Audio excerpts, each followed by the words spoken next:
Hi friends, welcome to Max and Max Only. இன்னைக்கு நம்ம வீடியோல என்ன பார்க்க போறோம்னா ஒரு ஸ்டூடண்ட்ஸ் கைடு, அதாவது NMS எக்ஸாம்ஸ் பத்தின ஃபுல் டீடைல்ஸ் இன்னைக்கு நம்ம பார்க்க போறோம்.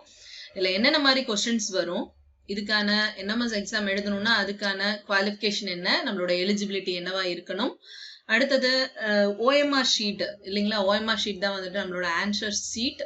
அந்த ஆன்சர் ஷீட்டை எப்படி யூஸ் பண்றது அப்படின்ற ஃபுல் வீடியோ இன்னைக்கு ஃபுல்லா எல்லா சம்பந்தமாவும் NMS எக்ஸாம் பார்த்தோன்னா ஃபுல் டீடைல்ஸ் இன்னைக்கு நம்ம பார்க்க போறோமா. இதை பத்தின மேலும் எதெல்லாம் போகும். சரி, போட்டி தேர்வுகள் அப்படின்னு சொன்னா முதல்ல என்ன அப்படின்னு சொல்லிட்டு பார்ப்போம்டாமா. போட்டி தேர்வுகள் அப்படின்னு சொன்னா ஒரு குறிப்பிட்ட தகுதியை நிர்ணயம் செய்தும் தெரிவு செய்யப்பட வேண்டிய நபர்களின் எண்ணிக்கையை முன்கூட்டியே அறிவித்தும் நடத்தப்படும் தேர்வுகள் போட்டி தேர்வுகள். அதாவது competitive exams, TNPSC exam, bank exams, இது எல்லாமே வந்துட்டு போட்டி தேர்வுன்னு தான் சொல்லணும். இந்த எக்ஸாம்ஸ்ல ஒரு சர்டன் டேலண்ட் இருக்கா அப்படின்னு சொல்லிட்டு டெஸ்ட் பண்ணுவாங்க. அந்த டெஸ்ட் பண்ணி அந்த டேலண்ட் இருந்தது அப்படின்னு சொன்னா அவங்க கேட்கிற கேள்விகளுக்கு நம்மளால சூப்பரா ஆன்சர் பண்ண முடியும். அப்படி நிறைய ஆன்சர் பண்ணோம்னா நம்மளுக்கு வந்துட்டு அதுல செலக்ட் பண்ணுவாங்க. செலக்ட் பண்ணி அந்த ஜாப்க்கோ இல்ல ஒரு ஸ்காலர்ஷிப்க்கோ நம்மள செலக்ட் பண்ணி அதுக்கு. சரி, பொதுவாக போட்டித் தேர்வுக்கு குறைந்தபட்ச மதிப்பெண் நிர்ணயம் செய்யப்படலாம். இப்ப நாம இந்த டேலண்ட் எக்ஸாம்ல 180 மார்க்ஸுக்கு எப்படி வருதுன்னு சொல்லிக்கிட்டா 2 90யா பிரிக்கிறாங்க. ஸ்டாட்ல ஒரு 90, மேட்ல ஒரு 90 அப்படின்னு. எஸ்சி ஸ்காலர்ஷிப்க்கு வந்துட்டு 32% மார்க் இருந்தா போதும் அப்படின்னு சொல்றாங்க. மிச்ச அதர் கேட்டகரிஸ் வந்து 40% மார்க் வேணும் அப்படின்னு சரி, இந்த மார்க்ஸ் எடுத்தா பாஸ்ன்ற மாதிரி ஒரு கேட்டகரியில கொண்டு போவாங்க. அடுத்து என்ன சொல்றாங்கன்னு சொல்லிக்கிட்டா, சில நேரங்கள்ல போட்டித் தேர்வுகளில் அதிகபட்ச மதிப்பெண்ல இருந்து குறிப்பிட்ட மதிப்பெண் வரை நிர்ணயம் செய்யலாம். அதாவது இதுல என்ன செய்வாங்கன்னா, நிறைய பேர் வந்துட்டு அதிக மார்க் எடுத்திருக்கிறாங்க, சரியா, நிறைய பேர் அது நிறைய மார்க் எடுத்திருக்காங்க அப்படின்னு சொல்லும்போது என்ன செய்வாங்கன்னு சொல்லிக்கிட்டா, ஒரு அதிகபட்ச மதிப்பெண்ல இருந்து குறைந்தபட்ச மதிப்பெண் வரைக்கும் அவங்களே வச்சுட்டு அதுல இருந்து ஒரு குறிப்பிட்ட மதிப்பெண் வரைக்கும் அவங்களே நிர்ணயம் செஞ்சு அதுக்குள்ளார இருக்கவங்களுக்கு ஸ்காலர்ஷிப் அலாட் பண்ணுவாங்க. அதுதான் வந்துட்டு இந்த போட்டித் தேர்வுகள்னு சொல்லிட்டு சொல்லுவாங்க. நம்ம ஸ்கூல் எக்ஸாம்ல யாரெல்லாம் 30 மார்க்ஸ் 100க்கு 35 மார்க்ஸ் யாரெல்லாம் வாங்குறாங்களோ அவங்க எல்லாருமே பாஸ்ன்னு சொல்லிடுவோம். ஆனா இந்த போட்டித் தேர்வுகள்ல 2 விதமா வந்துட்டு கேட்டகரைஸ் பண்ணுவாங்க. எப்படி செலக்ட் பண்றது அப்படின்றத மார்க்ஸ், ஸ்டூடெண்ட்ஸோட மார்க் எவ்வளவு இருக்கு, எப்படி எடுத்திருக்கிறாங்கன்றத வச்சுதான் நிர்ணயம் செய்வாங்கம்மா. ஓகே, அடுத்து இந்த போட்டித் தேர்வில் வெற்றி அடைய தேவைப்படும் திறன்கள். கூர் சிந்தனை திறன். எந்த ஒரு விஷயம் ஒரு கணக்கு கொடுத்தாலும் அதுல என்ன கேட்டிருக்காங்கன்றத கரெக்டா யோசிச்சு சொல்றது கூர் சிந்தனை. அப்புறம் சூழ்நிலையை எதிர்கொள்ளும் திறன். உனக்கு வந்துட்டு ஏதாவது சூழ்நிலை சம்பந்தப்பட்ட கணக்குகள் கொடுத்திருப்பாங்கடாமா, அந்த மாதிரி கேள்விகளுக்கு நம்ம எப்படி விடை சொல்றோம். அப்புறம் ஒரு கேள்வியை வந்து ட்விஸ்ட் பண்ணி கொடுத்திருப்பாங்க, அதை நம்ம புரிந்து கொள்றோமா, புரிந்துட்டு விடை சொல்றோமா. அப்புறம் நம்மளோட நினைவாற்றல் திறன், அதாவது நம்ம இதுவரைக்கும் படித்த பாடங்கள்ல இருந்து கேட்கக்கூடிய கேள்விகள். அப்புறம் பகுத்தறிதல் திறன், பகுத்தறிந்து பாக்குறது, ஒரு கேள்வியில என்ன மாதிரி வித்தியாசமா கேள்வி கேட்டிருந்தாலும் அதை சரியா யோசிச்சு சொல்றது. தொடர்பு கொள்ளும் திறன், அதாவது இந்த கோடிங், டீகோடிங், இந்த சம்பந்தமான திறன்கள் தான் வந்துட்டு தொடர்பு கொள்ளும் திறன்னு சொல்லுவாங்க. ஏபிசிடி நம்பர் போடுவோம்ல அது. அப்புறம் உடனடி முடிவெடுக்கும் திறன், அதாவது இதெல்லாம் தான் நான் உங்களுக்கு NMS எக்ஸாம்ல ஒரு போட்டித் தேர்வுல உங்களுக்கு இந்த மாதிரி திறன்கள்லாம் இருக்கான்னு தான் சோதிச்சு பார்ப்பாங்க. டேலண்ட் எக்ஸாம் எழுதணும் அப்படின்னு சொன்னாலே நம்ம வந்துட்டு ரொம்ப டேலண்டட் பர்சன்ஸா தான் இருப்போம். மாதிரி டேலண்ட்ஸ் எல்லாமே இந்த கூர் சிந்தனை திறன், இந்த திறன்கள் எல்லாம் நம்ம கிட்ட இருந்துச்சு அப்படின்னு சொன்னா நம்மளால என்ன செய்ய முடியும்னா, இந்த டேலண்ட் எக்ஸாம், NMS எக்ஸாமா இருக்கட்டும், அடுத்து வரக்கூடிய NTSC, ட்ரஸ்ட், எந்த எக்ஸாமா இருந்தாலும், அப்புறம் டிஎன்பிஎஸ்சி எக்ஸாம்ஸ கூட அழகா கிராக் பண்ண முடியும். ரொம்ப ஈஸியா நம்மளால மார்க்ஸ் வாங்கி ஈஸியா ஜெயிக்க முடியுமா. ஓகேங்களா. இந்த திறன்கள்லாம் நம்ம தான் வளர்த்துக்க போறோம். அதை எப்படி வளர்த்துக்கிறதுன்றத இந்த மாடியூல் பார்க்கும்போது உங்களுக்கு புரியும். ஓகேவாமா. சரி, முதல்ல இந்த NMS எக்ஸாம்னா என்ன, தேசிய வருவாய் வழி மற்றும் திறன் படிப்புதவி தொகை திட்ட தேர்வு. இததான் வந்துட்டு NMS அப்படின்னு சொல்லிட்டு ஷார்ட் ஃபார்ம்ல சொல்றோம்.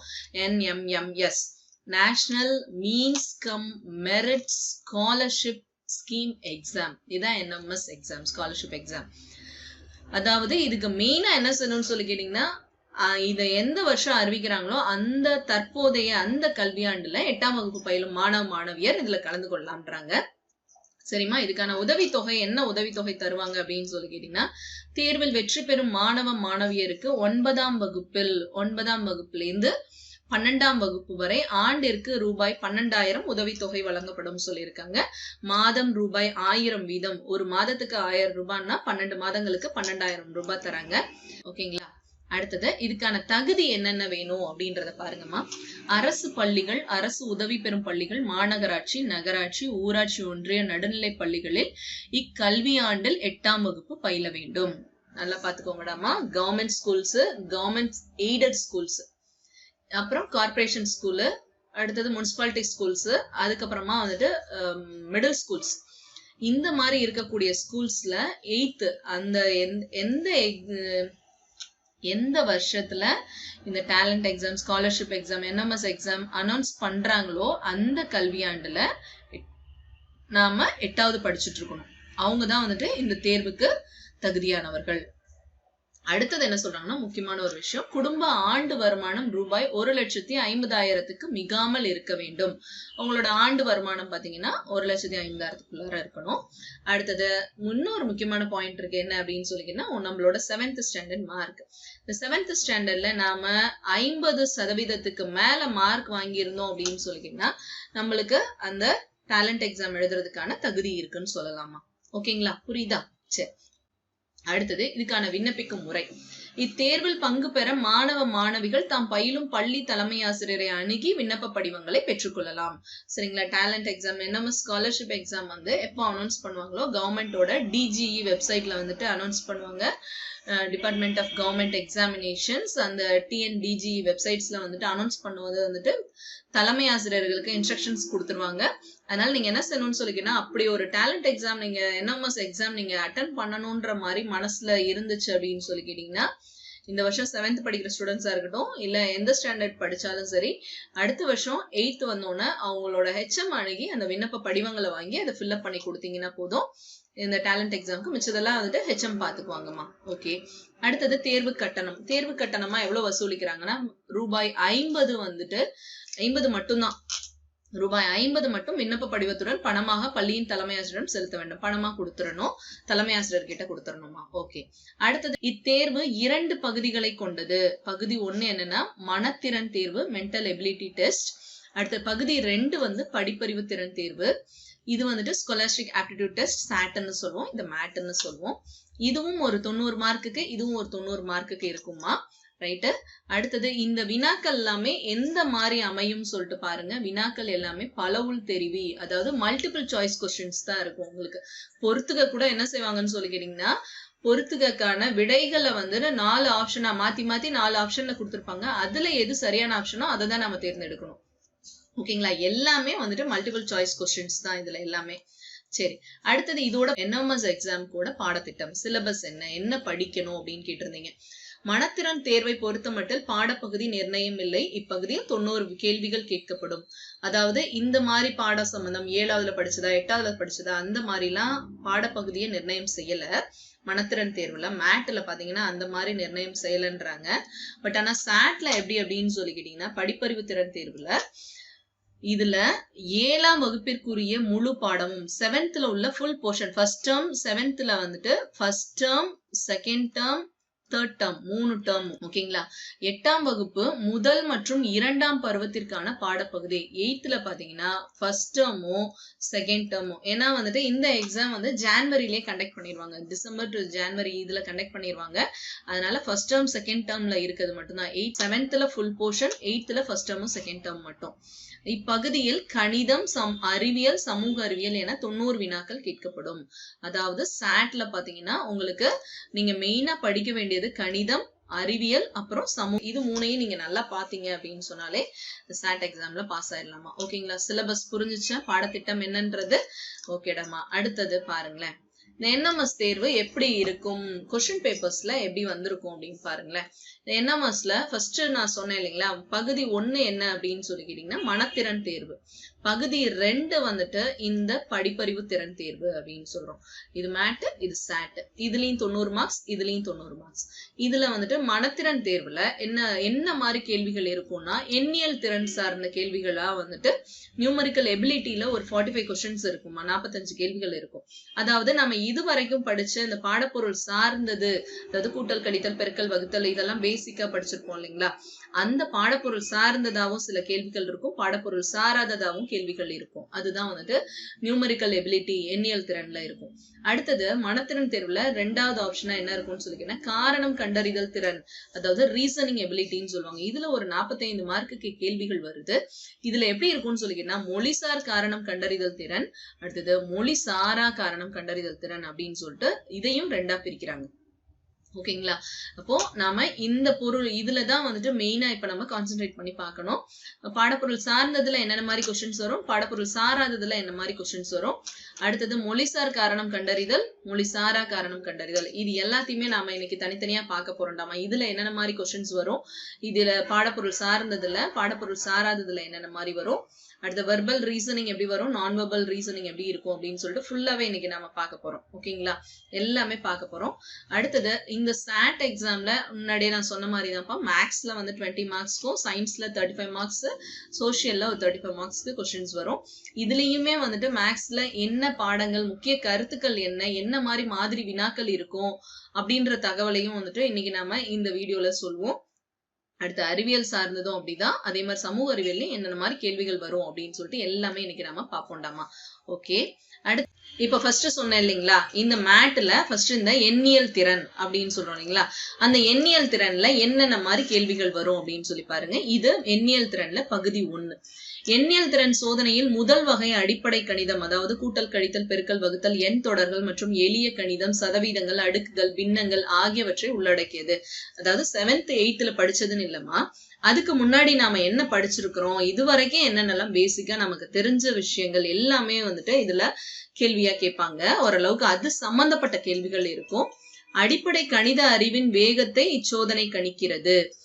NMMS மனத்திறன் தேர்வு வினாத்தாளில் எண்ணியல் திறனுக்கு மட்டும் 45 வினாக்கள் கீழ்காணும் வகைகளில் இடம்பெற்றிருக்கும் அப்படின்றாங்க.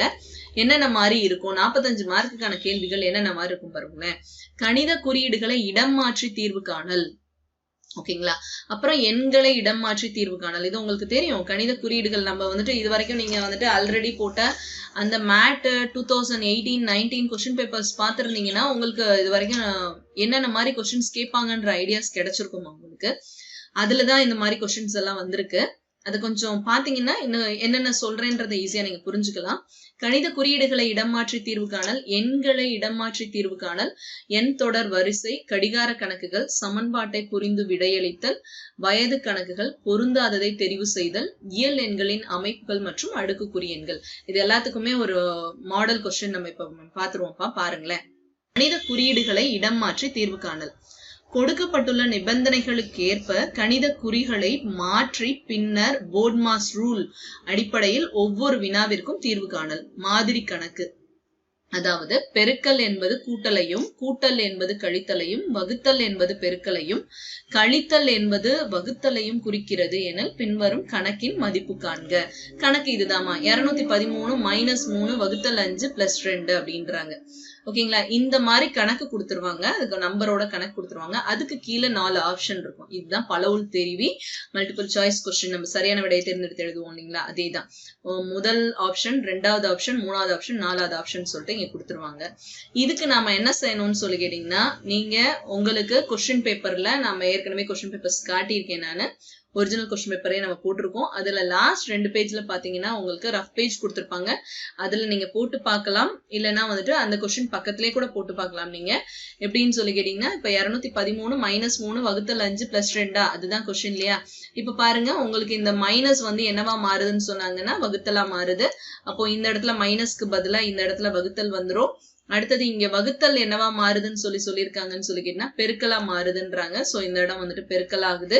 அடுத்தது இந்த கூட்டல் என்னவா மாறுது அப்படின்னு சொன்னா கழித்தலா மாறுது. சோ அந்த குறிய இடத்துல போட்டுக்கிறோம். இதுக்கப்புறம் என்ன செய்யணும்னு சொல்லி கேட்டீங்கன்னா, இந்த சம் கிடையாது, பழைய சம்ம விட்டுட்டு இப்ப புதுசா குறி மாத்தணும் இல்லைங்களா, இததான் இப்ப நம்ம சம்மா எடுத்துக்கிறோம். இதுல இப்ப முதல்ல வந்துட்டு போர்ட்மாஸ் ரூல் உங்களுக்கு தெரியும். ஃபர்ஸ்ட் எடுத்தோன்னா போர்ட்மாஸ்ல வந்துட்டு பிராக்கெட், அப்புறமா வந்துட்டு அடுக்குகள்ல இருக்கக்கூடியது, அதுக்கப்புறமா வந்து வகுத்தல், அப்புறம் பெருக்கல், அப்புறம் கூட்டல், அப்புறம் கழித்தல் சொல்லிட்டு வருது. இப்ப நம்ம இந்த வருஷப்படிதான் இப்ப நம்ம செய்ய போறோம். அப்ப ஃபர்ஸ்ட் வந்துட்டு வகுத்தல் செஞ்சிருவோம். 213 3ஆல வகுத்தோம் அப்படின்னு சொல்லிக்கிட்டா 71 வருது. அடுத்தது அதுல பெருக்கல் 5 - 2 அது அப்படியே எழுதிக்கணும். அடுத்து என்ன செய்யணும்னு சொல்லி கேட்டீங்கன்னா, இது ரெண்டையும் பெருக்கிட்டு அப்புறம் வர்ற விடையில இருந்து இந்த 2 கழிக்கணும். பாருங்களேன், 355ல இருந்து இந்த 2 கழிச்சோம்னா 353 வருது. இதுதான் இதனுடைய ஆன்சர். ஃபர்ஸ்ட் ஆப்ஷன் தான் அதனுடைய விடை. ஓகே அம்மா, புரியுதா? இது மாதிரி நீங்க என்ன செய்யுங்கன்னு சொல்லிங்கன்னா, ஆன்சரை மட்டும் அந்த இடத்துல கரெக்டா டிக் அடிச்சு வச்சுக்கோங்க. இது எதுக்குன்னு சொல்லிட்டு உங்களுக்கு யூஸ் ஆகும் சொல்றேன். ஓகேம்மா.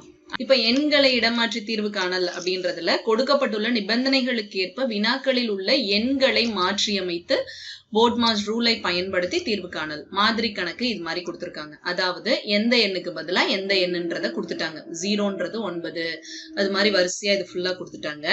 கொடுத்துட்டு என்ன குறிக்கிறாங்க என்னன்னா, இப்படி 9 என்ற எண் 0வையும் குறிக்குமானால் பின்வரும் வினாவின் தீர்வு என்ன? 12 - 7 1 71 = x. என்னால் x இன் மதிப்பை காண்க அப்படின்றாங்க. ஓகேங்களா? இந்த கணக்கை பாருங்க. இதுல நம்ம என்ன செய்ய போறோம் அப்படின்னு சொன்னா, 1 என்ற எண்ணுக்கு பதிலா எதை போடணும்? 8 போடணும். ஓகேங்களா? 1க்கு பதிலா 8.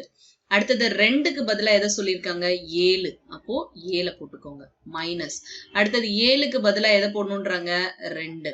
1க்கு பதிலா 8. அப்போ இதுல இருந்து இதை கழிக்கணும். சரிங்களா? அப்போ இந்த கணக்கு கிடையாது. இந்த நம்பர் மாறி வருது பாருங்க. இந்த கணக்கு தான் எடுத்துக்கணும். 87ல இருந்து 28 கழிச்சோம் அப்படின்னு சொல்லிக்கினா 17ல 8 போச்சுன்னா 9, அப்புறம் 7ல 2 போச்சுன்னா 5, 59 தான் இதனுடைய ஆன்சர். எங்க வந்திருக்கு? +59 இந்த இடத்துல இருக்கு பாருங்க. இதுதான் அதனுடைய ஆன்சர். ஓகே அம்மா, புரியுதா? இதெல்லாம் தான் எண்ணியல் திறன்கள். ஓகே, நம்பர்ஸ் சம்பந்தப்பட்டதாவே இருக்கும் பாருங்களேன். அடுத்தது எண் தொடர் வரிசை. அடுத்தடுத்த எண்களுக்கு இடைப்பட்ட வேறுபாடு, அடுத்தடுத்த எண்களின் கூட்டல் பலன், ஒன்றுவிட்ட எண்களின் தொடர் வரிசை, வர்க்க எண், கன எண், பகா எண் அடிப்படையிலான தொடர் வரிசை போன்றவை தரப்பட்டிருக்கும். அதிலிருந்து விடுபட்ட எண்ணை காணல். ஓகேங்களாமா? அதான் தெரியும்ல உங்களுக்கு. கழித்தல் தொடர், கூட்டல் தொடர், அப்புறம் வந்துட்டு வர்க்க எண் தொடரா இருக்கும். சில இடங்கள்ல கன எண் தொடரா இருக்கும். கன எண்ணோட அடுத்த எண் ஒண்ணு கூட்டி கொடுத்திருப்பாங்க. இந்த மாதிரிலாம் நம்ம ஏற்கனவே கணக்குல பார்த்திருக்கோம் இல்லைங்களா? அது மாதிரி கணக்குகள் தான் இந்த இடத்துல இருக்கும். 12, 32, 72, 152, அப்புறம் ஒரு டேஷ், அடுத்தது 632 கொடுத்திருக்காங்க. ஓகேமா? இத்தொடரில் விடுபட்ட எண்ணை காண்க அப்படின்னு சொல்லிட்டு கணக்கு கொடுத்துருவாங்க. 4 ஆப்ஷன் கீழே இருக்குது. இதுல ஆப்ஷன்ல ஒண்ணுதான் நம்ம செலக்ட் பண்ணுவோம் ஆன்சர் பாக்குறதுக்கு. ஃபர்ஸ்ட் இப்ப பாருங்களேன், தீர்வு என்னன்னு பாருங்களேன். இப்போ 12ஓட 20 கூட்டினாங்கன்னா 30 வருது, 32 வரும். ஓகேங்களா? 12ஓட 20 கூட்டினா 32, அடுத்த நம்பர் வந்துருச்சு. அடுத்தது இங்க இந்த 32ஓட எதை கூட்டியிருக்காங்கன்னு பாருங்களேன், 40 கூட்டியிருக்காங்க. அப்போ இதோட 40 கூட்டினா 72 வந்துருது. அடுத்தது என்ன செய்யறாங்க? இதுல இருந்து இதுக்கு 80 கூட்டினாங்கன்னா 152 வருது. இங்க 152க்கு அடுத்தது இங்க என்ன வரும்னு சொல்லிக்கின்னா 160 கூட்டணும். இதோட 152ஓட 160 கூட்டணும்னா, ஏன்னா 2 மடங்கு ஆயிட்டே வருது இல்லம்மா. 20 40 ஆகுது, 40 80 ஆகுது. அப்ப 80 160 ஆகும். ஓகேங்களா? அப்ப 2 5 11 மீதி 1 312 வருது. சரிம்மா, இங்க 312 வருது. Okay right. அப்ப இங்க இருந்து இதை என்ன கூட்டியிருக்கணும்னு சொல்லிக்கினா 160னா 320 கூட்டியிருக்கணும். இதோட 2 மடங்கு. 160ஓட 2 மடங்குன்னா 320. அப்போ 312ஓட 320 கூட்டணும்னா என்ன வருது நமக்கு? 2 3 6 632. இந்த இடத்துல சரியாதான் விடை இருக்கு. அப்போ நமக்கு என்ன விடைனா 312 தான் இதனுடைய விடை. எங்க இருக்கு? ஃபோர்த் ஆப்ஷனா இருக்கு. இதுதாம்மா விடை. ஓகேங்களா? புரியுதா? சரி, அடுத்தது போலாம். இதான் எண் தொடர்கள். ஒவ்வொரு வினாவிலும் தரப்பட்டுள்ள எண்களில் ஒன்று மட்டும் மற்றவற்றில் இருந்து ஏதேனும் ஒரு பண்பின் அடிப்படையில் மாறுபட்டு இருக்கும். அந்த பண்பினை கண்டறிந்து அதிலிருந்து மாறுபட்ட எண்ணை கண்டறிதல். பொதுவாக குறிப்பிட்ட இடைவெளியில் அமையும் எண்கள் ஒற்றை எண்கள், இரட்டை எண்கள், பகு எண்கள், பகா எண்கள், வர்க்க எண்கள், கன எண்கள் போன்ற பண்புகளிலிருந்து இவ்வகை வினாக்கள் கேட்கப்பட்டிருக்கும். சரிங்களா? அதாவது ஒரு நம்பர் வரிசையா கொடுத்திருப்பாங்கப்பா. இப்ப பாருங்களேன், மாதிரி கணக்கு பார்த்தா உங்களுக்கே புரிஞ்சிடும். மாதிரி கணக்கு பாருங்க. பின் வருவனவற்றுள் பொருந்தாததை தேர்ந்தெடு அப்படின்றாங்க. 4 8 17 124ன்னு சொல்லி கொடுத்திருக்காங்க. இதுல பாத்தீங்கன்னா என்ன நம்பர் வந்துட்டு இந்த ஒரு இதுக்குள்ளார ஒரு பண்பு இருக்கு, அந்த பண்புல பொருந்தாதது எது அப்படின்னு சொல்லிட்டு கண்டுபிடிக்கணும். அதாவது என்ன பண்புன்னு பாருங்க. ஒண்ணு மாறுபட்ட எண்ணை கண்டறிதல்னா, பொதுவாக இது என்னன்னா குறிப்பிட்ட இடைவெளியில கொடுத்திருப்பாங்க. இந்த மாதிரி கொடுத்திருந்தாங்க இல்லைங்களா? இந்த இடத்துல இந்த மாதிரி குறிப்பிட்ட இடைவெளியில உள்ள நம்பர் கொடுக்காம அப்படியே நம்பர் ஆன்சர் கேட்காம உங்கள்கிட்ட திடீர்னு ஒரு நம்பர் மட்டும் மாத்தி கொடுத்துருவாங்க. இல்லைன்னா ஒற்றை எண்ணா இருக்கும், இரட்டை எண்ணா இருக்கும், பகா எண்ணா இருக்கும், பகு எண்ணா இருக்கும், வர்க்க எண்கள், கன எண்கள், இது மாதிரி ஏதாவது ஒண்ணு இருக்கும். அதுல எது சேராத பண்பா இருக்கு அப்படின்றத கண்டுபிடிக்கணும். 4 8 17 124ன்னு சொல்லிட்டு இருக்கு. இப்ப பாருங்க ஃபர்ஸ்ட் இங்க 4 இது எல்லாமே என்ன நம்பர்னு சொல்லி கேட்டீங்கன்னா பகு எண்களாவும் இருக்கு, அதே மாதிரி இரட்டை எண்களாவும் இருக்கு. இந்த 17 மட்டும்தான் ஒற்றை எண்ணாவும் இருக்கு, பகா எண்ணாவும் இருக்கு. அப்போ இது மட்டும்தான் அதனுடைய ஆன்சர், குறி எண்கள். ஓகேங்களா? இத்தலைப்பில் ஓரிலக்க, ஈரிலக்க, மூன்றிலக்க மற்றும் 4 இலக்க எண்களில் முதல் எண், கடைசி எண், அவற்றிற்கிடையேயான வேறுபாடு, மொத்த எண்ணிக்கை, முதல் மற்றும் கடைசி ஒற்றைப்படை எண், முதல் மற்றும் கடைசி இரட்டைப்படை எண் போன்றவற்றின் அடிப்படையில் வினாக்கள் தரப்பட்டுள்ளன. அடுக்குக்குறி எண்கள் சார்ந்த கணக்குகளின் விடையளிக்க பின்வரும் அட்டவணையை பயன்படுத்தலாம் அப்படின்றாங்க. இப்ப கவனிங்களேன்.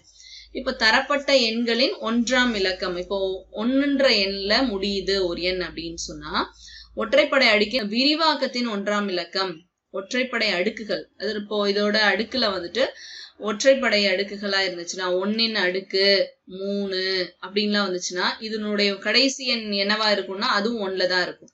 அதே இரட்டைப்படையினால இங்க 1க்கு தான் வருது. ஓகேங்களா? அதே மாதிரிதான் 5க்கு சொல்லியிருக்காங்க. 5ன்ற எண்ணோட ஒற்றைப்படை அடுக்கின் விரிவாக்கமும் 5 தான் வரும், இரட்டைப்படை அடுக்கின் விரிவாக்கத்திலையும் 1ஆம் இலக்கமும் 5 தான் வரும். இங்க 6க்கும் 6 தான் வருது. ஒற்றை, அதாவது இப்ப என்ன சொல்றாங்கன்னா, இப்போ 6ன்ற எண்ணோட அடுக்குல 2 வந்தாலும் சரி, 6ன்ற எண்ணோட அடுக்குல 3 வந்தாலும் சரி, இது 2ன்றது இரட்டை எண்ணா இருக்கு, இந்த 3ன்றது ஒற்றை எண். எத்தனை தடவை இதை நம்ம போட்டு பெருக்கினாலும் இதனுடைய விடையில வரக்கூடிய 1ஆம் இலக்கத்துல கண்டிப்பா 6 தான் வரும். அததான் இந்த இடத்துல சொல்றாங்க. ஓகேமா? அப்ப 6 ஸ்கொயர்னு எடுத்துட்டாலும் இதனுடைய 1ஆம் இலக்கத்திலையும் 6 தான் வரும். அதே மாதிரி இங்க 5க்கும் பாத்தீங்கன்னா அப்படிதான். 5க்கு வந்துட்டு அடுக்குல 2ன்னு போட்டாலும் சரி, அதாவது இரட்டை எண் போட்டாலும் சரி, உனக்கு விடையில என்னதான் வரும்? 1ஆம் இலக்கத்துல 5 தான் வரும். அதே வந்துட்டு 5ன் அடுக்குல 3. இப்ப என்ன செய்யணும்? 5 3 தடவை பெருக்கினாலும் இதனுடைய 1ஆம் இடத்துலயும் 5 தான். ஓகேங்களா? இந்த ஸ்பெஷல் குவாலிட்டி எந்தெந்த நம்பருக்கு இருக்கு? 1க்கு, 5க்கு, 6க்கு, இதுக்கு 3க்கு தான் இருக்கு. 4க்கு என்ன ஆகும்னு சொல்லிக்கிட்டா, அடுக்குல 4ன்ற எண்ணோட அடுக்குல ஒற்றை எண் வருது அப்படின்னு சொன்னா, இப்ப 3ன்னு வருதுன்னு வச்சுக்கோங்களேன். 1ஆம் இலக்கம், 1ஆம் இலக்கத்துல 4ன்னு முடியும். அதாவது ஒற்றைப்படை வந்துச்சுன்னா 4ன்னு முடியும், இரட்டைப்படை வந்துச்சுன்னா 6ன்னு. அதே 9க்கு ஒற்றைப்படை அடுக்குல வந்துச்சுன்னா அதனுடைய விடையோட 1ஆம் இலக்கம் 9ஆ இருக்கும். அதே இரட்டைப்படை அடுக்குல வந்துச்சுன்னா அதனுடைய 1ஆம் இலக்கம் 1ஆன்னு முடியும். ஓகேங்களா? இது வந்துட்டு கொஞ்சம் தெரிஞ்சு வச்சுக்கோங்கப்பா. ஓகே, இது எதுக்கு அப்படின்னு சொல்லி பாருங்களேன். 3 இலக்க மிக சிறிய பகா எண். ஓகேங்களா? மிக சிறிய பகா எண் எது அப்படின்னு சொல்லிட்டு 4 ஆப்ஷன் கொடுத்துருக்காங்க. 100 வந்துட்டு இரட்டை எண். 3 இலக்கத்துல மிக சிறிய எண்ணுன்னா எதை நாம சொல்லுவோம்? 3 இலக்கத்துல சிறிய எண்ணுன்னா அது 100. ஆனா 100 வந்துட்டு என்னன்னு சொல்லி கேட்டீங்கன்னா இது ஒரு இரட்டை எண்ணு, இது வந்துட்டு ஒரு பகு எண்ணா போயிடும். அப்போ அடுத்து இருக்கக்கூடிய 101 எடுத்துக்குவோம். இந்த 101 என்னன்னு சொல்லிக்கிட்டா 3ஆம் வாய்ப்பாடால வகுப்படணும்னா வகுப்படாது, வேற எதாலையும் வகுப்படல. அப்படின்னா இது என்ன வருதுன்னு சொல்லிக்கிட்டா இதுதான் பகாயன். அப்போ 3 இலக்கத்தில் மிக சிறிய பகாயன் எதுன்னு சொல்லிக்கிட்டீங்கன்னா இந்த 101 அப்படின்னு சொல்லுவோம். ஓகேமா? புரியுதா? அதே மாதிரி இந்த மாதிரியும் கொஸ்டின்ஸ் கேட்பாங்கம்மா. NMSல இது மாதிரி அடிக்கடி கேட்டிருக்கிறாங்க. அதனுடைய ஒற்றைப்படை அடுக்கின் விரிவாக்கத்தின் 1ஆம் இலக்கம், ஒற்றைப்படையில வந்துச்சுன்னா அதனுடைய விரிவாக்கத்துல என்ன வரும், இரட்டைப்படையில வந்துச்சுன்னா அடுக்குல அதோட விரிவாக்கம் என்ன வரும் அப்படின்ற மாதிரி கேள்விகள் கேட்பாங்க. அடுத்தது, தரப்பட்டுள்ள முதல் சமன்பாட்டின் வினாவில் இருந்து விடைக்கான உத்தியை கண்டறிய வேண்டும். 2வது சமன்பாட்டில் கண்டறிந்த உத்தியை சரிபார்த்து பின் அதே உத்தியை பயன்படுத்தி 3வது சமன்பாட்டிற்கு தீர்வு காணல். இப்ப பாருங்களேம்மா, 3 ஈக்குவேஷன் கொடுத்துருவாங்க இல்லைங்களா? முதல் ஈக்குவேஷன், 2வது ஈக்குவேஷன், 3வது ஈக்குவேஷன், 3 ஈக்குவேஷன் கொடுத்திருப்பாங்க. ஒவ்வொரு வினாவிற்குமான உத்தியானது அச்சமன்பாட்டில் உள்ள கணித குறியீட்டை சார்ந்திருக்க வேண்டிய அவசியம் இல்லை. இதுதான் முக்கியமான பாயிண்ட். இப்போ என்ன செய்வாங்கன்னா, இங்க பாருங்களேன், 5 பெருக்கல் 8 = 10ன்னு இருக்கு. இப்போ அங்க கணித குறியீடு என்ன இருக்கு? பெருக்கல் இருக்கு. நம்மளுக்கு சாதாரணமா என்ன தெரியும்? 5 பெருக்கல் 8னா நம்மளுக்கு I8 40ன்னு தான் தெரியும். ஓகேங்களா? I8 40ன்னு தெரியும். ஆனா இங்க 10ன்னு தான் போட்டிருக்காங்க. அப்ப இந்த இடத்துல நம்மளுக்கு என்ன செஞ்சிருக்காங்கன்னு தெரியல. அதுக்காக தான் அவங்க என்ன சொல்லியிருக்காங்கன்னா, ஒவ்வொரு வினாவிற்குமான உத்தியானது, நம்ம ஒரு பாயிண்ட் கண்டுபிடிப்போம்ல இப்படி பண்ணிருக்காங்கன்னு சொல்லிட்டு, அந்த உத்தி எப்படி இருக்கும்னு சொல்லிக்கினா அந்த சமன்பாட்டின் கணித குறியீட்டினை சார்ந்து இருக்க வேண்டிய அவசியம் இல்லை. இப்போ இந்த கணித குறியீடை சார்ந்துதான் இந்த விடை வரணும்ன்ற அவசியம் இல்லை. ஏதோ ஒரு உத்தியை பயன்படுத்தி இந்த விடையை போட்டிருப்பாங்க. அது என்ன உத்தின்னு தான் நம்ம கண்டுபிடிக்கணும். இப்ப கவனிங்க, 5 × 8 = 40. அடுத்தது 6 × 6 = 9. அடுத்து என்ன கேக்குறாங்க, 3 × 8 = வாட் என்னன்னு கேள்வி கேக்குறாங்க. ஓகேமா, இப்ப என்ன வருது, 5ஐயும் 8ஐயும் பெருக்குனா 40 வருது. ஓகேமா, 40 வருது. அடுத்தது 6 என்ன வருதுன்னு சொல்லி கேட்டீங்கன்னா 36 வருது. அப்போ 3 8 24 வருதுன்னு வச்சுக்கோங்க. இப்போ இந்த 40 4ஆல வகுத்தோம் அப்படின்னு சொன்னா 10 கிடைக்குது. 36 4ஆல வகுத்தோம்னா 9 கிடைக்குது. அப்போ அதே மாதிரி இந்த 24 4ஆல வகுத்தோம்னா 6 கிடைக்கும் இல்லைங்களா. 4 24 அப்படின்றதுக்காக 6 கிடைக்கும். ஓகேங்களா, இதுதான் அந்த இடத்துல செஞ்சிருக்காங்க. அப்போ அவங்க நேரடியா பெருக்கல, பெருக்கி வர்ற விடைய என்ன செஞ்சிருக்காங்க, 4ஆல வகுத்து விடைய போட்டிருக்காங்க. ஓகேமா, அப்ப இதனுடைய விடை என்னவா இருக்கு, 6. இதுதான் அதனுடைய விடை. இப்ப நம்ம இந்த வயது கணக்குகள் பத்தி கொஞ்சம் பார்ப்போம். என்ன அப்படின்னு சொல்லிக்கிட்டீங்கன்னா, இதுல தரப்பட்ட கணக்கினை புரிந்து கொண்டு மாறிகளை பயன்படுத்தி சமன்பாடு அமைத்து இயற்கணித முறைப்படி தீர்வு காணல். அதுதான் இந்த கணக்கு. இப்ப மாதிரி கணக்கு என்ன அப்படின்னு சொல்லி கேட்டீங்கன்னா, இப்போ தற்போது மகனின் வயது 10. அதாவது இப்போ ஒரு பையனோட வயது 10 வயது. 2 வருடங்களுக்கு முன்பு தந்தையின் வயது மகனின் வயதை போல் 4 மடங்கு எனில் தற்பொழுது தந்தையின் வயது என்ன அப்படின்னு சொல்லிட்டு கேக்குறாங்க. ஓகேங்களா, புரியுதா? இப்போ ஃபர்ஸ்ட் 2 பேர் இருக்காங்க, மகன் இருக்காரு, தந்தை இருக்காங்க அப்படின்னு சொல்லி எடுத்துக்கிட்டீங்கன்னா, இதுல என்ன சொல்றாங்க, மகனின் வயது, இப்போது மகனின் வயது 10 வயதான், தந்தையோட வயது நமக்கு தெரியாது, அது எக்ஸ்ன்னு எடுத்துக்கோங்க. அடுத்து என்ன சொல்றாங்க, 2 வருடங்களுக்கு முன் அப்படின்னு சொன்னோம்னா, முன் அப்படின்னு சொன்னாலே என்ன செய்யணும்னு சொல்லிக்கிட்டீங்கன்னா, நம்ம கழிக்கணும். எதை கழிக்கணும்னா 2 வருடம்னால 2 கழிக்கணும். அப்போ மகனின் வயது என்ன ஆகும், 10ல 2 போச்சுன்னா 8 வயதா இருக்கும்போது தந்தைக்கு என்ன செய்யுதுன்னு சொல்லிக்கினா, தந்தையின் வயது மகனின் வயதை போல 4 மடங்கு. தந்தையோட வயதும் என்ன ஆயிரும்னு சொல்லிக்கிட்டா, இப்ப எக்ஸா இருக்கிற தந்தையோட வயது x - 2 ஆகும். 2 வருடங்களுக்கு முன்பு x - 2 இருக்கும்.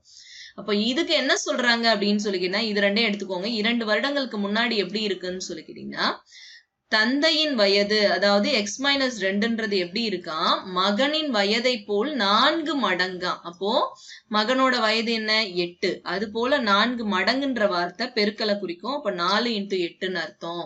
அப்ப x - 2 = 4 × 8. அப்ப x - 2 = 4 8 32. அப்போ x, அவரோட x மட்டும்தான், இந்த வயது மட்டும்தான் வேணும் அப்படின்னு சொல்லும்போது x ஓட மதிப்பை மட்டும் கண்டுபிடிக்கணும்னா இந்த -2 இந்த பக்கம் வந்துரும். அது என்னவாயிரும், +2ன்னு மாறிடும். அப்போ x என்ன ஆயிரும்னா 32 + 2 = 34 வயது அப்படின்னு சொல்லிட்டு மாறிடும். அவ்வளவுதான்டாமா. அப்போ தந்தையின் வயது என்னன்னா 34ன்னு சொல்லுவோம். ஓகேங்களா, புரியுதா அந்த சம்மு? ஓகேடாமா. இந்த மாதிரி வயது கணக்குகள் கொஞ்சம் கொடுப்பாங்க. அப்போ முன் அப்படின்னு சொன்னோம்னா, முன்பு அப்படின்ற வார்த்தை நம்ம மைனஸ் பண்ணணும்னு அர்த்தம். அதே பின்புன்னு சொன்னாங்கன்னா பிளஸ் பண்ணணும்னு அர்த்தம். ஓகேமா, இதெல்லாம் கொஞ்சம் பாத்துக்கோங்க. ஓகே, இதுதான் வயது கணக்கோட மாடல். இப்படிதான் இருக்கும். இந்த மாதிரி கடிகார கணக்கு. கடிகார கணக்குகள் எப்படி இருக்கும் அப்படின்னு சொல்லிக்கிட்டா, மணி, நிமிடம் மற்றும் கடிகாரத்தின் மைய கோணம் மற்றும் சுழற்சி கோணம், மணி, நிமிடம், வினாடி தொடர்பு, கடிகார எண்களின் கூட்டுப்பலன் ஆகிய பகுதிகளை மையப்படுத்தி வினாக்கள் கேட்கப்படும்.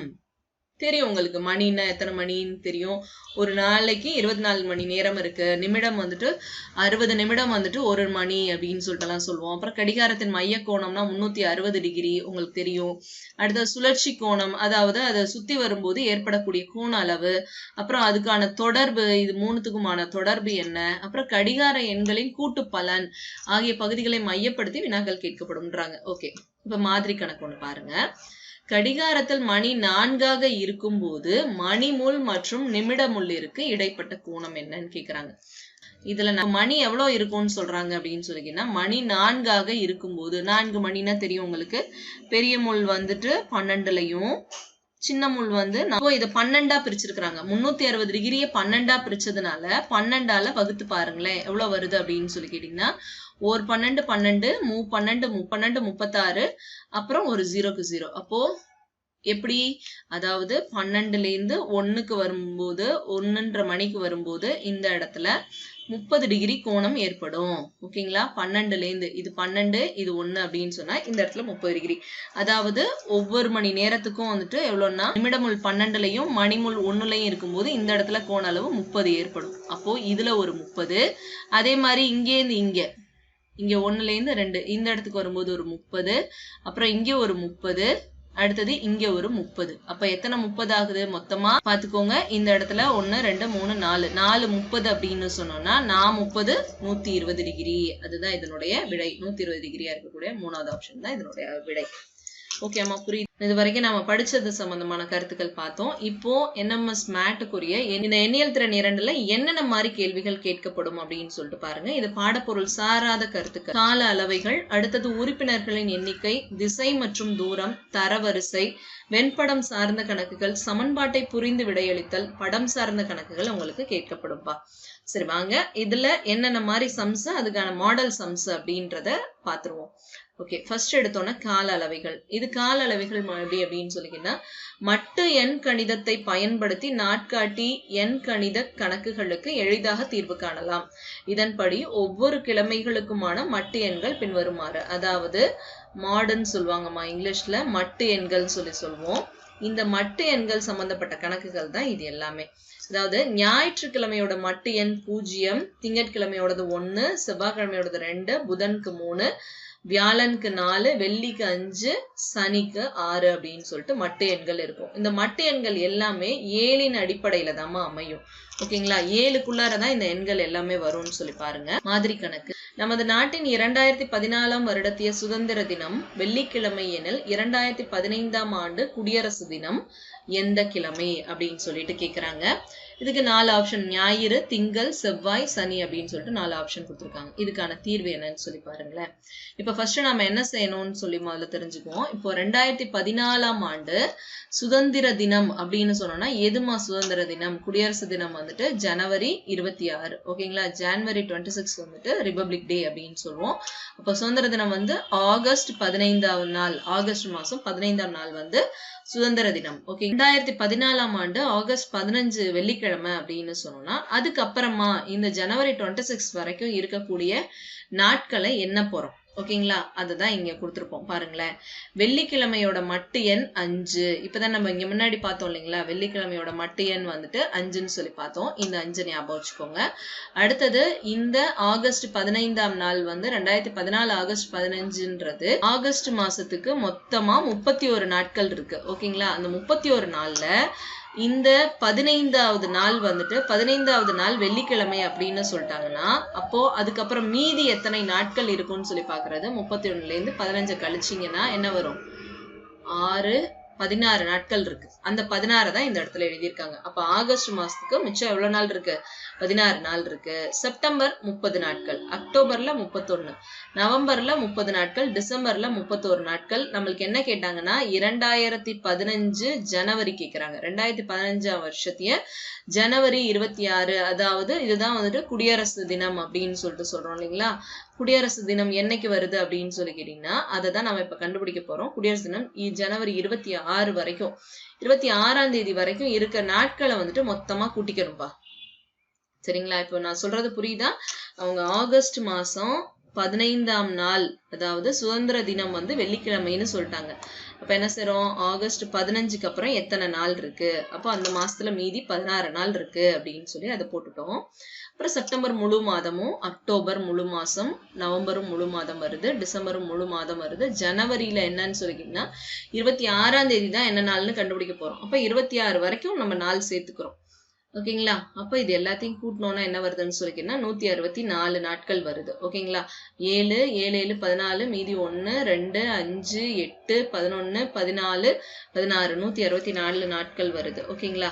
அது கூட இந்த மட்டு எண் வெள்ளிக்கிழமைன்னு சொல்லி அவங்களே சொல்லியிருக்கிறதுனால இந்த வெள்ளிக்கிழமையோட மட்டு எண் என்னன்னு சொல்லி பாக்குறோம் நம்ம 5. இப்போ 164ஓட 5 கூட்டுறோம், 169 வருது. ஓகேங்களா? 169. இதோட இப்ப என்ன செய்யணும்னு பாருங்க. இதுதான் முக்கியமான விஷயம். 169ஓட என்ன பண்ணணும்னா மட்டு 7 கண்டுபிடிக்கணும். மட்டு 7னா என்ன செய்யணும்னு சொல்லிட்டீங்கன்னா இந்த நம்பரை அப்படியே 7ஆல வகுக்கணும். அதுதான் மட்டு 7ன்னு சொல்றது. இந்த மட்டு 7 கண்டுபிடிக்கும் போதுதான் கரெக்டா அது என்ன கிழமைன்னு சொல்ல முடியும். ஓகேங்களா? 7 14, மீதி 2. அப்போ இந்த 9 கீழே இறக்குறோம். 3 21, 4 28, 28 போச்சுன்னா மீதி 1 வருது. ஓகேம்மா? இந்த மீதி தான் நமக்கு கணக்குக்கு வேணும். இந்த 1ன்றது எந்த கிழமையோட மட்டு நம்ம கொஞ்சம் தெரிஞ்சு வச்சிருக்கணும்ப்பா. 1ன்றது எந்த கிழமையோட மட்டு? திங்கட்கிழமையோட மட்டு. அப்போ 1 மீதி வர்றதுனால மட்டு எண் கணிதப்படி 1 என்பது திங்கட்கிழமை. அப்படின்னா இந்த ஜான்வரி 26ன்னு அவங்க சொல்லியிருக்கிற அந்த நாளும் என்ன கிழமை வருதுன்னா திங்கட்கிழமை வருது. ஓகேம்மா, சொல்றது புரியுதா? ஓகேடா, நெக்ஸ்ட் சம் போலாமா? இந்த சம் கொஞ்சம் நல்லா தெரிஞ்சு வச்சுக்கோங்க கால அளவைகள்ல.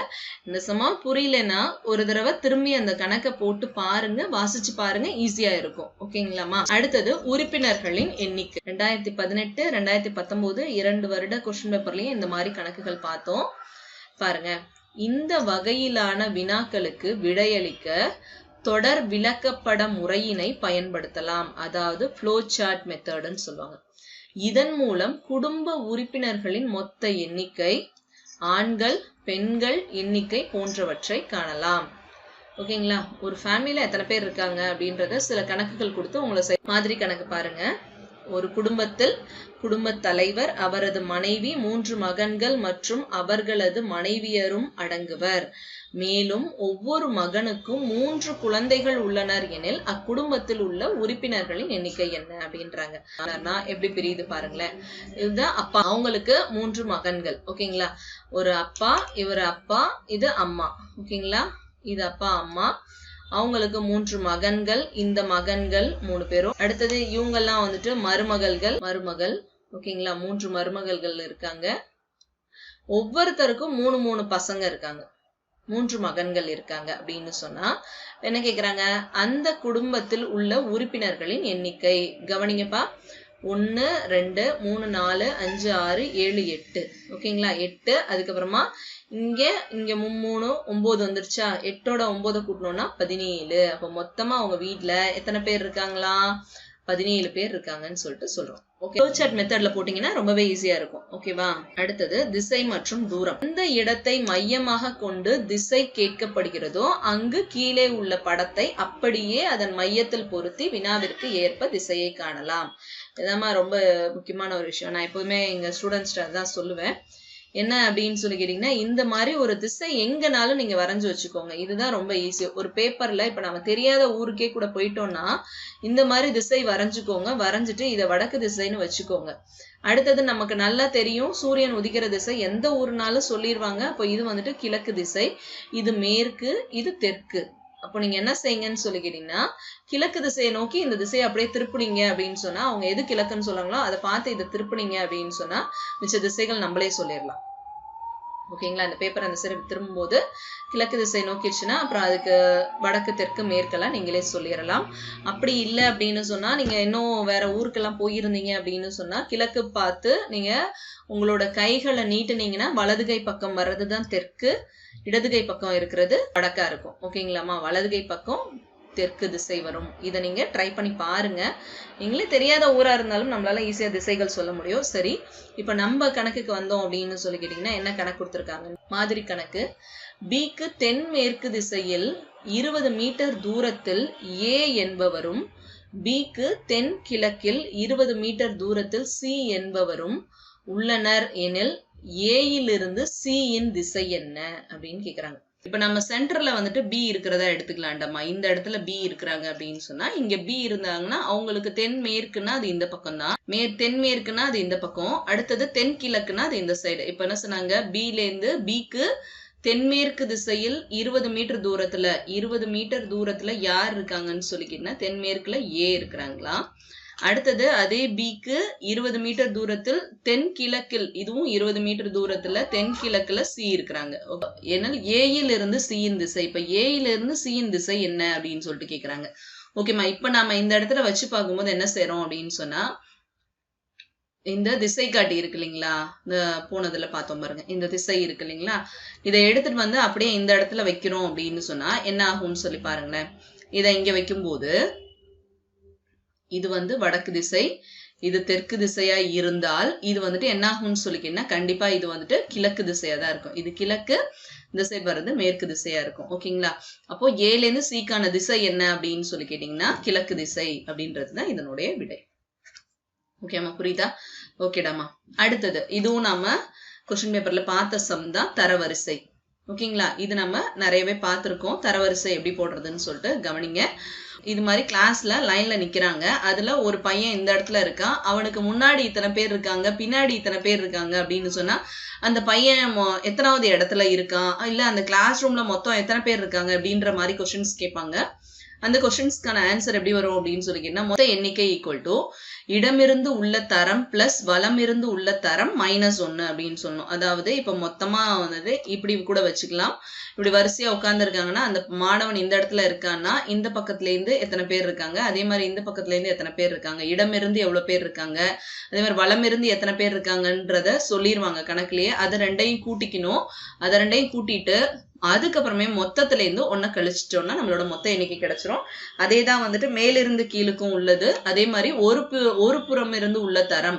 இப்போ ஒரு புறம் இதுலயே வந்துட்டு இந்த ஃபார்முலாலே ஒரு புறம் இருந்து உள்ள தரம் கேட்டிருந்தாங்க அப்படின்னு சொன்னா மொத்த எண்ணிக்கையிலேருந்து இந்த மற்றொரு புறத்தை வந்துட்டு கழிச்சிட்டு அது கூட வந்துட்டு ஒன்ன கூட்டிக்கணும். ஓகேங்களா? இதுல மாணவரின் மொத்த எண்ணிக்கை 40 பேர் இருக்காங்க.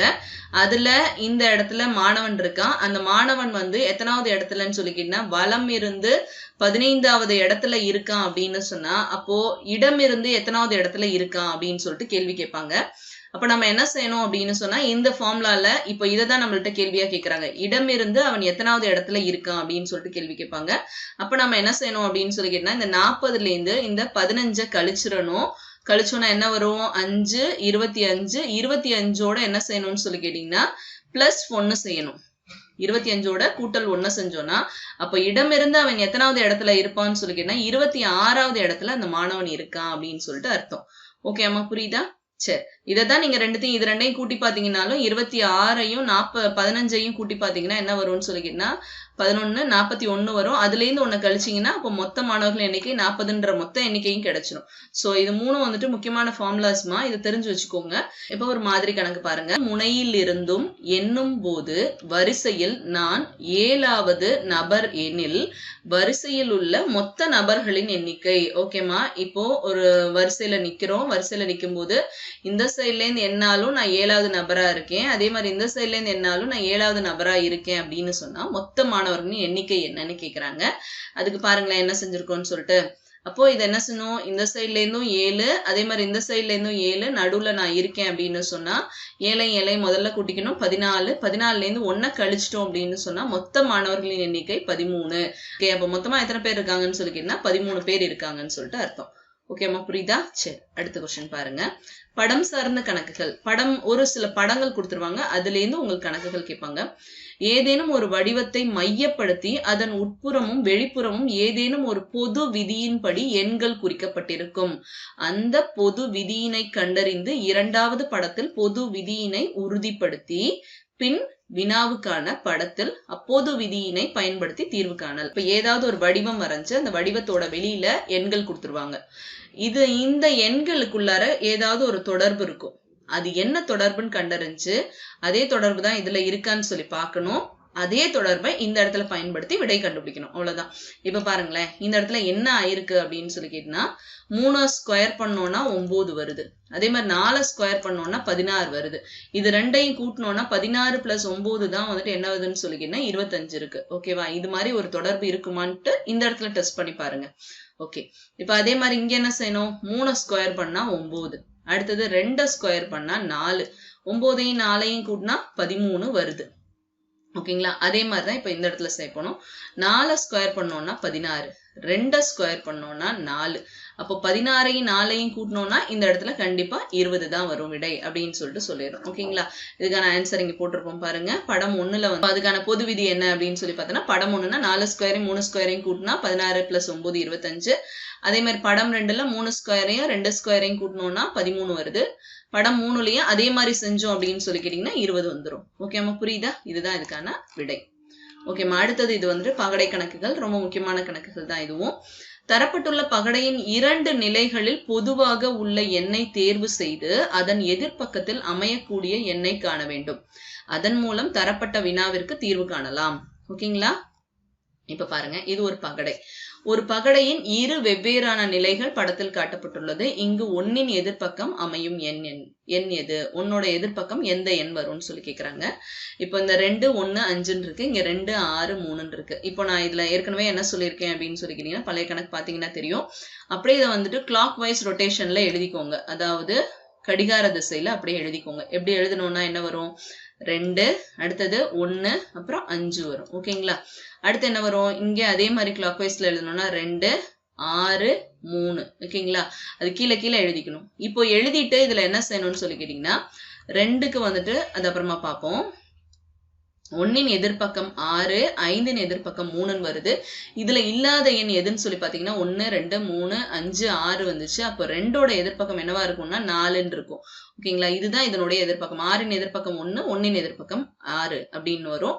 3ஓட எதிர்பக்கம் 5, 5 எதிர்பக்கம் 3 அப்படின்னு சொல்லிட்டு வருது. இங்க நமக்கு கேட்கறது 1 எதிர்பக்கம் தான்.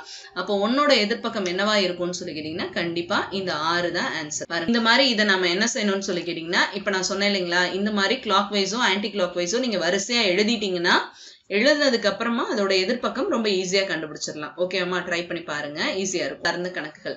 இப்ப வெண்படம்னா தெரியும் உங்களுக்கு, இந்த மாதிரி படங்கள் வரைஞ்சிருப்பாங்க இல்லைங்களா, இந்த மாதிரி படங்கள் கொடுத்து அதுல கேள்விகள் கேட்கறது. ஓகே, ஃபர்ஸ்ட் என்ன சொல்றாங்கன்னு பாருங்க. 3 விவரங்களை கொண்ட வெண்பட வடிவிலான 3 வெவ்வேறு படங்கள் தரப்பட்டிருக்கும். அப்படத்தில் உள்ள விவரங்களை புரிந்து கொண்டு கேட்கப்பட்டுள்ள வினாக்களுக்கு விடையளிக்க வேண்டும். இந்த மாதிரி ஒரு படம் கொடுத்துருவாங்க. ஒரு வட்டம் இருக்கு, ஒரு முக்கோணம் இருக்கு, ஒரு செவ்வகம் இருக்கு. ஓகேமா? இதுல என்ன சொல்றாங்க? முக்கோணம் வந்துட்டு ஆண்களை குறிக்கும் அப்படின்றாங்க. அடுத்தது இந்த செவ்வகம் வந்து பணியில் உள்ளவர்களையும், அதாவது வேலையில் உள்ளவர்கள், பணியில் உள்ளவர்கள். ஓகேங்களா? அடுத்தது வட்டம் வந்து பட்டதாரிகள். இந்த வட்டம் வந்து பட்டதாரிகளை குறிக்குது. வட்டம் வந்து பட்டதாரிகளை குறிக்குது அப்படின்னு சொன்னா, இப்போ அவங்க இந்த மாதிரி படம் கொடுத்துட்டு அதுக்குள்ளார நம்பர்ஸும் கொடுத்துருவாங்க. இதுல என்ன மாதிரி கொஸ்டின்ஸ் கேக்குறாங்கன்னு பாருங்க. பணியில் இல்லாத ஆண் பட்டதாரிகளை குறிக்கும் பகுதி எது? அப்போ பணியில் இல்லாத அப்படின்றாங்க. அப்ப நமக்கு என்ன வரக்கூடாதுன்னு சொல்லிக்கினா, பணியில் உள்ளவர்கள்னா செவ்வகம். அப்ப பணியில் இல்லாத அப்படின்னு சொன்னா செவ்வகம் இல்லாத. ஆண்கள்னா எதை சொன்னாங்க? ஆண்கள்னா எது இந்த இடத்துல? முக்கோணம். அப்போ முக்கோணம் உண்டு. பட்டதாரிகள்னா வட்டமும் உண்டு. அப்போ இது மாதிரிதான் ஞாபகம் வச்சுக்கணும். செவ்வகம் இல்லாம வட்டமும் முக்கோணமும் சேரக்கூடிய இடம், அததான் நாம இந்த இடத்துல சொல்ல போறோம். ஓகேங்களா? செவ்வகம் இருக்கக்கூடாது. அப்ப செவ்வகம் இருக்கக்கூடாதுன்னா வட்டமும் முக்கோணம் மட்டும் இருக்கக்கூடிய இடம்னா இந்த இடம் இங்க வந்துருச்சு இல்லைங்களா? இப்ப இந்த இடம் பாருங்க, இது முக்கோணமும் செவ்வகமும் சேரக்கூடிய இடம்னா இதுதான் வருது. ஓகேங்களா? செவ்வகம் இல்லாம இருக்கணும், அது ரொம்ப மெயினா நோட் பண்ணணும். செவ்வகம் இல்லாம, இது பாத்தீங்கன்னா முக்கோணம் மட்டும், இது பாத்தீங்கன்னா வட்டம் மட்டும். அப்ப இந்த 4 தான் இந்த முக்கோணமும் வட்டமும் இணைந்து இருக்கக்கூடிய இடம். அப்போ இதுதான் வந்துட்டு அதுக்கான ஆன்சர். பணியற்ற செவ்வகம் நீங்களாக ஆண் பட்டதாரி வட்டமும் முக்கோணமும் இணைந்த பகுதி எது அப்படின்னு சொல்லி கேட்டீங்கன்னா இந்த 4. அதுதான்மா இதோட ஆன்சர். ஓகே அம்மா, புரியுதா? இப்படிதான் அந்த இடத்துல யோசிக்கணும். எதை சொல்லியிருக்காங்களோ அந்த வடிவத்தை நீங்க இதுக்கு நேரா சம்பந்தப்படுத்தி பார்க்கணும். ஓகேங்களா? சம்பந்தப்படுத்தி பாத்தீங்கன்னா எது சேர்க்கணும் எது சேர்க்க கூடாதுன்றத தெரிஞ்சுக்கலாம். ஓகேடாமா? இந்த டைப்ஸ் எல்லாமே, இதுல வர டைப்ஸ் எல்லாம். அடுத்தது என்ன அப்படின்னு சொல்லி கேட்டீங்கன்னா காரணம் கண்டறிதல் திறன். ஓகேங்களா? ரீசனிங் ஸ்கில் என்ன அப்படின்னு சொல்லிட்டு பார்ப்பாங்க. அதுல ஃபர்ஸ்ட் வந்துட்டு மொழிசார் காரணம் கண்டறிதல் அப்படின்னு சொல்லிட்டு அதுல சில கேள்விகள் கேட்பாங்க. மொழிசார் காரணம் கண்டறிதல்னா ரொம்ப பயப்படவும் வேணாமா, ரொம்ப ஈஸியான விஷயம் தான். நம்ம இதுவரை படிச்ச மொழி சார்ந்த கேள்விகள் தான் இருக்கும். இது நம்ம கோடிங் டிகோடிங் அந்த சம்பந்தப்பட்டது எல்லாமே வரும். பாருங்களேன் என்ன வருதுன்னு சொல்லிட்டு. என்எம்எஸ் தேர்வில் மனத்திறன் பகுதியில் மொழிசார் காரணம் கண்டறிதல் திறனில் கீழ்காணும் 10 தலைப்புகளிலிருந்து வினாக்கள் கேட்கப்படுகின்றன. அதாவது ஃபர்ஸ்ட் பொருந்தாததை தேர்ந்தெடுத்தல், ஆங்கில அகரவரிசை எண் குறியீடு, ஒத்த தன்மை, சொற்களுக்குள் இல்லாத சொல், எண் எழுத்து குறியீடல், அப்புறம் சொற்களுக்குள் இருக்கும் சொல், சொற்களின் குறியீடு, எழுத்து தொடரில் விடுபட்ட எழுத்தை நிரப்புதல், தொடர்புடைய படங்கள், இருக்கை அமைப்புகள். இவ்வளவுதான்மா. இது மாதிரிதான் கேள்விகள் வரும். ஓகே, வாங்க பார்க்கலாம். கணக்கு ரொம்ப ஈஸியா தான் இருக்கும். ஃபர்ஸ்ட் இதுல என்ன, இதெல்லாம் நீங்க தெரிஞ்சுக்கும் போது ரொம்ப டீடைலா, அதாவது என்எம்எஸ் எக்ஸாம்னா ஓகே இப்படித்தான் இருக்கும் அப்படின்றத டீடைலா சொல்ல முடியுமா? ஃபர்ஸ்ட் எடுத்தோன்னா பாருங்களேன், பொருந்தாததை தேர்ந்தெடுத்தல் மாதிரி கணக்கு கொடுத்திருக்காங்க பாருங்க. ஓகே, ஃபர்ஸ்ட் பொருந்தாததை தேர்ந்தெடுத்தல்னா என்னன்னு பாருங்க. கொடுக்கப்பட்ட வினாக்களில் 4 வார்த்தைகள் அல்லது எழுத்துக்கள் ஏதேனும் ஒரு அடிப்படையில் தொடர்பு கொண்டிருக்கும். அவற்றுள் தொடர்பில்லாத வார்த்தை அல்லது எழுத்தை கண்டறிதல் அப்படின்னு சொல்றாங்க. ஓகேங்களா? இப்ப ஃபர்ஸ்ட் கொஸ்டின் பாருங்க. ஒரு எக்ஸாம்பிளுக்கு கிரிக்கெட், கால்பந்து, ஹாக்கி, செஸ் அப்படின்னு சொல்லிட்டு 4 கொடுத்திருக்காங்க. ஓகேமா, இதோட மாதிரி கணக்கு என்ன அப்படின்னு சொல்லிக்கிட்டேன். கிரிக்கெட், கால்பந்து, ஹாக்கி, செஸ் அப்படின்னு சொல்லியிருக்காங்க. இதுல நாம என்ன செய்ய போறோம்னா, எந்த கேம் வந்துட்டு இதுல சம்பந்தம் இல்லாத ஒரு கேம் எது அப்படின்னு சொல்லி பாக்குறோம். அதுதான் பொருந்தாதது அப்படின்றாங்க. இப்ப கிரிக்கெட், கால்பந்து, ஹாக்கி இது எல்லாமே குழு விளையாட்டுன்னு சொல்லலாம். செஸ் வந்து தனிநபர் விளையாட்டு, ஒருத்தருக்கு ஒருத்தர் விளையாடுறது. இன்னொன்னு கூட சொல்லலாம். என்ன சொல்லலாம்னு சொல்லி கேட்டீங்கன்னா, இது வந்துட்டு அவுட்டோர் கேம்ஸ்ன்னு ஒரு விஷயம் சொல்லுவோம் இல்லைங்களாமா. அவுட்டோர் கேம்ஸ் எதுன்னு சொல்லி கேட்டீங்கன்னா, இந்த கிரிக்கெட், கால்பந்து, ஹாக்கி இதெல்லாமே கிரவுண்ட்ல போய் விளையாடுற விளையாட்டு. செஸ் மட்டும் வந்துட்டு இன்டோர் கேம்ஸ்ன்னு சொல்லுவோம், உள்ளுக்குள்ளார உட்காந்து விளையாடுற விளையாட்டு. ஓகேங்களா? அததான் வந்துட்டு இந்த மாதிரி மாத்தி கொடுத்திருப்பாங்க. இதை நம்ம கொஞ்சம் யோசிச்சு கண்டுபிடிக்கணும்டாமா. அதுதான் பொருந்தாததை தேர்ந்தெடுத்தல். ஒத்த தன்மை மாதிரி கணக்கு. பிரிக்கு வந்து கிளேன்னு சொல்றோம், பிரெட்டுக்கு என்னன்னு கேக்குறோம். ஓகேங்களா? இப்போ இதுல என்ன மாதிரி இரு சொற்கள் ஏதோ ஒரு தொடர்பின் அடிப்படையில் அரை புள்ளியிட்டு, இங்க கொடுத்திருக்காங்க இல்லையா, இதுதான் அரை புள்ளின்னு சொல்லுவோம் இல்லைங்களாமா. அரை புள்ளியிட்டு பிரிக்கப்பட்டிருக்கும். அதே போல் கொடுக்கப்பட்டுள்ள மற்றொரு சொல்லுக்கு அதே தொடர்பின் அடிப்படையில் உள்ள ஒத்த சொல்லை தேர்ந்தெடுத்தல். இதுதான் ஒத்த சொல்னு சொல்றது. இப்போ பிரிக்கு, கிளே. பிரிக்குன்னா தெரியும், செங்கல். அதை எதுல செய்வாங்க? மண்ணுல இருந்து செய்வாங்க இல்லையா. களிமண்ணு, செம்மண்ணு எதுனாலும் சரி அந்த மண்ணுல இருந்து செய்யறாங்க அப்படின்னு சொன்னா, பிரெட் எதுல இருந்து செய்வாங்க? இப்ப பாருங்க, பிரெட்டை எதுல இருந்து செய்வாங்க? வீட்ல இருந்து தான் செய்வாங்க இல்லையா. கோதுமையில இருந்து செய்யறாங்க. ஓகேயா? அப்போ அததான் இந்த இடத்துல ஆன்சர். சிமெண்ட், மில்க், சால்ட் இதெல்லாம் வராதுமா. ஓகேங்களா?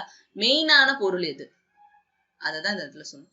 பிரிக்கின் மூலப்பொருள் கிளே, பிரெட்டின் மூலப்பொருள் வீடு. இதோட ஒத்த தன்மை இதுன்னா, இது இதுல இருந்து வருது அப்படின்னு சொன்னா இதுக்கு எது வரும் அப்படின்னு சொல்லிட்டு அந்த ஒத்த தன்மை கண்டுபிடிக்கிறதா இந்த கொஸ்டின்ஸ். அடுத்தது எண் எழுத்து குறியிடல். பாருங்க, ஆங்கில எழுத்துக்களை அகர வரிசையில் எழுதி அந்த எழுத்துக்களின் உரிய எண்களை தெரிந்து கொள்ள வேண்டும். எழுத்துக்களுக்குரிய எண்களை தெரிந்து கொள்ள வேண்டும். இப்பகுதியில் எண் மற்றும் எழுத்து ஒரு குறிப்பிட்ட விதியின் கீழ் குறிப்பிடப்பட்டிருக்கும். அவ்வெழுத்துக்களின் அமைப்பை கவனமாக உற்று நோக்கி விடை காணல் வேண்டும். ஓகேங்களா? இப்ப பாருங்களேன், எண்களுக்கான இதுதான் குறியிடல். எப்போதுமே நான் திரும்ப திரும்ப சொல்ற விஷயம், உங்களோட கொஸ்டின் பேப்பர்ல லாஸ்ட்ல 2 ரஃப் ஷீட்ஸ் கொடுத்திருப்பாங்க. லாஸ்ட் ரஃப் ஷீட்ல ABCD 26 எழுத்தையும் எழுதி கண்டிப்பா எழுதி வச்சுக்கோங்கம்மா. ஃபர்ஸ்ட் ஏல இருந்து ABCD ஃபுல்லா எழுதிருங்க. எழுதினதுக்கு அப்புறமா ஏறு வரிசையில ஃபர்ஸ்ட் 1 2 3 26 வரைக்கும் அசெண்டிங் ஆர்டர்ல எழுதிட்டு வந்துருங்க. 26 வரைக்கும்.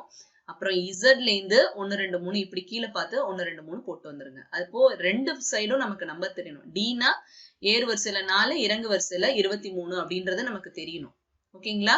அதே மாதிரி ஆரோட அசெண்டிங் ஆர்டர்ல 18, டிசெண்டிங் ஆர்டர்ல 9 அப்படின்றது தெரியணும். ஓகேங்களா? இதை வச்சுதான் இப்ப நம்ம போட போறோம். மாதிரி கணக்கு பாருங்களேன். காருக்கு வந்து 22 எனில் ஸ்கூட்டரோட நம்பர் என்ன அப்படின்னு கேக்குறாங்க. ஓகேங்களா? இப்ப இந்த இடம் இருக்கு. சியோட நம்பர், ஏயோட நம்பர், ஆரோட நம்பர், 3 நம்பரையும் எடுத்துக்கிறோம். ஓகே பாருங்க, சியோட நம்பர் 3, ஏயோட நம்பர் 1, ஆரோட நம்பர் 18. இது 3ஐயும் கூட்டினா 22 வருது. ஓகேங்களா? இது எந்த இடத்துல வருது? மேல இருக்கக்கூடிய இந்த நம்பர்ஸ். ஏக்கு 1, சிக்கு 3, ஆறுக்கு வந்து 18 அப்படின்னு சொல்லிட்டு இந்த 3 எண்களையும் கூட்டினா 22 வந்துருச்சு. அதாவது ஏறு வரிசையில இருக்கக்கூடிய எண்களை கூட்டும் போது சில நேரங்கள்ல இறங்கு வரிசையில இருக்கிறது செய்யற மாதிரி வருமா. அதனால நீங்க 2 சைடும் எந்த நம்பர் வரும் அப்படின்றத கவனமா கொஞ்சம் கவனிச்சு பாத்தீங்கன்னா புரிஞ்சிடும் உங்களுக்கு. ஓகேங்களா? அடுத்து இப்ப அதே மாதிரி ஸ்கூட்டருக்கு நம்பர்ஸ் நம்ம வந்துட்டு இப்படியே போட்டு வந்தோம்னா சரியாயிரும். இப்போ எஸ்ஓட நம்பர் 19 பாருங்களேன். எஸ்ஓட நம்பர் என்ன? 19. எஸ்சிக்கு வந்துட்டு 3, ஓ 2 ஓ 15, ஒரு 15 இல்ல 2 15.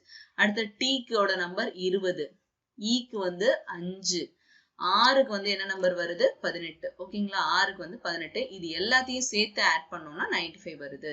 சோ காரோட நம்பர் 22 அப்படின்னு சொன்னா ஸ்கூட்டரோட நம்பர் 95. ஓகேம்மா, இதுதான் இதனுடைய ஆன்சர். ஓகேடாமா, புரியுதா? சரி, நெக்ஸ்ட் கொஸ்டின் பாருங்க. சொற்களின் குறியீடு. சொற்களின் குறியீட்டில் சில வாக்கியங்கள் அல்லது எண்கள் கொடுக்கப்பட்டிருக்கும். எந்த சொற்களுக்கு எந்த எண் அல்லது எந்த எண்ணுக்கு எந்த சொற்கள் கொடுக்கப்பட்டிருக்கிறது என கண்டறிந்து கேட்கப்பட்ட வினாவிற்கு ஏற்றவாறு சரியான குறியீட்டை கண்டறிதல். இப்ப பாருங்களேன், இப்ப இப்படி கொடுத்திருக்காங்க. 851 851 என்பது குட் ஸ்வீட் ஃப்ரூட் எனவும் 837 என்பது குட் ரெட் ரோஸ் எனவும் குறிப்பிட்டால் ரெட் என்பதன் குறியீடு என்ன எது அப்படின்னு கேக்குறாங்க. ஓகேவா? இப்ப அததான் சொன்னாங்க. சில சொற்களுக்கு குறியீட்டில் சில வாக்கியங்கள் அல்லது சில எண்கள் கொடுக்கப்பட்டிருக்கும். எந்த சொற்களுக்கு எந்த எண், இது மாதிரி 851 சொல்லியிருக்காங்க இல்லையா, இதுக்கு இந்த வார்த்தை அப்படின்னு சொல்லிட்டாங்கன்னா அதுல நாம என்ன செய்யணும்னா எந்த சொற்களுக்கு எந்த எண் அல்லது எந்த எண்ணுக்கு எந்த சொற்கள் கொடுக்கப்பட்டிருக்கிறது என கண்டறிந்து கேட்கப்பட்ட வினாவிற்கு சரியான விடை, அதாவது குறியீட்டை கண்டறிதல். இதுதான் கோடிங் டீகோடிங் சம்ஸ்மா. இது மாதிரி நம்பர்ஸ்க்கு யூஸ் பண்றோம், லெட்டர்ஸ்க்கு நம்பர்ஸ் யூஸ் பண்றோம் அப்படின்னு சொன்னாலே இது எல்லாமே கோடிங்ல வந்துடும். கோடிங் கொடுத்துட்டாங்க, 851 கொடுத்துட்டு இந்த சென்டென்ஸ் கொடுத்துருவாங்க, 837 சொல்லிட்டு இந்த சென்டென்ஸ் கொடுத்துருவாங்க, இந்த வாக்கியம் கொடுத்துட்டாங்க. இதுல ரெட்டுக்கு மட்டும் என்ன நம்பர் வரும்னு கேக்குறாங்க. பாருங்களேன், ரொம்ப ஈஸியா இருக்கும். 851 தானே சொல்லிட்டாங்க. இப்ப பாருங்க, குட் ஸ்வீட் ஃப்ரூட்னா அதுல 8க்கு வந்துட்டு குட், 5க்கு வந்து ஸ்வீட், 1க்கு வந்து ஃப்ரூட் அப்படின்னு எடுத்துக்கிறோம். அதே மாதிரிதான் குட்டுக்கு இங்கேயும் குட்டுக்கு 8, இங்கேயும் குட்டுக்கு 8 தான் வருது பாருங்க. ஓகேங்களா? அதனாலதான் குட்டுக்கு 8ன்னு சொல்லிட்டோம். அடுத்தது ரெட்டுக்கு வந்துட்டு 3ன்ற நம்பர் வருது. ஏன்னா 837 சொன்னா இதுக்கு 8, இதுக்கு 3, இதுக்கு 7. ஓகேங்களா? அப்ப நம்ம பார்த்தோம்னா டக்குன்னு சொல்லிடலாம் ரெட்டுக்கு எந்த நம்பர் வரும் அப்படின்னு சொல்லி கேட்டீங்கன்னா 3. அந்த 4th ஆப்ஷன்ல கொடுத்துருக்காங்க பாருங்க, 3. இதுதான் அதனுடைய ஆன்சர். ஓகேமா? புரியுதா? இந்த மாதிரி இருக்க கணக்குகள் எல்லாம் கொடுப்பாங்க. நீங்க அழகா வந்துட்டு கொஞ்சம் யோசிச்சீங்கன்னா போதுமா, ஈஸியா போட்டுடலாம். ட்ரை பண்ணி பாருங்க, ரொம்பவே நல்லா இருக்கும் கணக்கு. அடுத்தது பாருங்களேன், ஆரஞ்சு என்பது இதுக்கு மாதிரி கணக்கு. இன்னொரு மாதிரி கணக்கு என்னன்னு பாருங்க. ஆரஞ்சு என்பது பட்டர் எனவும், பட்டர் என்பது சோப் எனவும், சோப் என்பது இங்க் எனவும், இங்க் என்பது ஹனி எனவும், ஹனி என்பது ஆரஞ்சு எனவும் அழைக்கப்பட்டால் துணிகளை சலவை செய்ய பயன்படும் பொருள் எது அப்படின்னு கேக்குறாங்க. ஓகேங்களா? இப்ப என்ன சொல்றாங்க பாருங்க. ஆரஞ்சுன்றத பட்டர்னு சொல்றோமா? ஓகேங்களா? ஆரஞ்சு பட்டர்னு சொல்றோம், பட்டரை சோப்புன்னு சொல்றோம், சோப்பை இங்க்னு சொல்றோம், இங்க ஹனின்னு சொல்றோம், திருப்பி ஹனிய ஆரஞ்சுன்னு சொல்றோம். ஓகேங்களா? அவங்க இப்ப என்ன கேக்குறாங்க, துணிகளை சலவை செய்ய பயன்படும் பொருள் எது? அப்போ நம்ம சோப்பு தான் துணிகளை சலவை செய்ய பயன்படுத்துவோம்.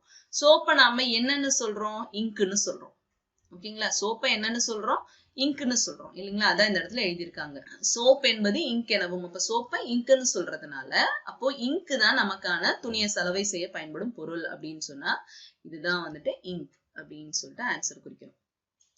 ஓகேமா? புரியுதா? எனக்கு ஈஸியா தான் இருக்கும். கொஞ்சம் ட்ரை பண்ணி பாருங்கடாமா. இதெல்லாம் கொஞ்சம் யோசிச்சு போட்டீங்கன்னாலே போட்டுடலாம். ஓகேவா? சரி, தொடர்புடைய படங்கள். இப்பகுதியில் 3 சொற்கள் ஒன்றுக்கொன்று தொடர்புடையதாக கொடுக்கப்பட்டிருக்கும். அதற்கேற்றவாறு கீழ்காணும் பொருத்தமான படத்தை தெரிவு செய்தல் அப்படின்னு சொல்றோம். ஓகேவா? இப்போ இந்த மாதிரி கணக்கு பாருங்க. தமிழ், ஆங்கிலம், இந்தி, இந்தியா, தமிழ்நாடு, சென்னை, மேஜை, நாற்காலி, கண்ணாடி, சூரிய குடும்பம், கோள்கள், பூமி. இதுல இந்த 3 வட்டமும் தனித்தனியா இருக்கிற மாதிரி எது செட் ஆகும் அப்படின்னு சொல்லிட்டு பார்க்கணும். அதுதான் இதனோட ஆன்சர்ன்னு சொல்லுவோம். சரி, இப்ப தமிழ் தனி, மொழிகள்ல தமிழ் மொழி தனி, ஆங்கிலம் தனி, ஹிந்தி தனி அப்படின்னு சொல்லிட்டு தனித்தனியா அதை சொல்லலாம். Okay, right. அடுத்ததெல்லாம் செட் ஆகுமா அப்படின்றத பாருங்களேன். இந்தியா, தமிழ்நாடு, சென்னை, இது எப்படி இருக்கு? முதல்ல ஒரு வட்டம் இருக்கு அப்படின்னு சொன்னா இது வந்து இந்தியா, இந்தியாக்குள்ளாரதான் தமிழ்நாடு இருக்கு, தமிழ்நாட்டுக்குள்ளாரதான் வந்துட்டு சென்னை இருக்கு. சோ இதுக்கு வந்துட்டு இந்த மாதிரி படங்கள் தனித்தனியா வந்துருச்சு அப்படின்னு சொன்னா இதோட ஆப்ஷன் என்ன அப்படின்னா 1 தான் ஆப்ஷன். அப்போ தமிழ் தனி, தமிழ் மொழி தனி, ஆங்கிலம் தனி, இந்தி தனி அப்படின்னு சொல்லிட்டு சொல்லக்கூடிய தனித்தனியா இருக்கக்கூடியது இதுதான். அப்போ இதுதான் அதனுடைய விடை. ஓகேங்களா? புரியுதா? அப்போ வார்த்தை சொற்கள் கொடுத்திருப்பாங்க, அந்த சொற்களுக்கான படத்தை வந்துட்டு நம்ம கரெக்டா தேர்ந்தெடுக்கணும். ஓகேங்களா? ஆங்கில அகர வரிசை எண் குறியீடு.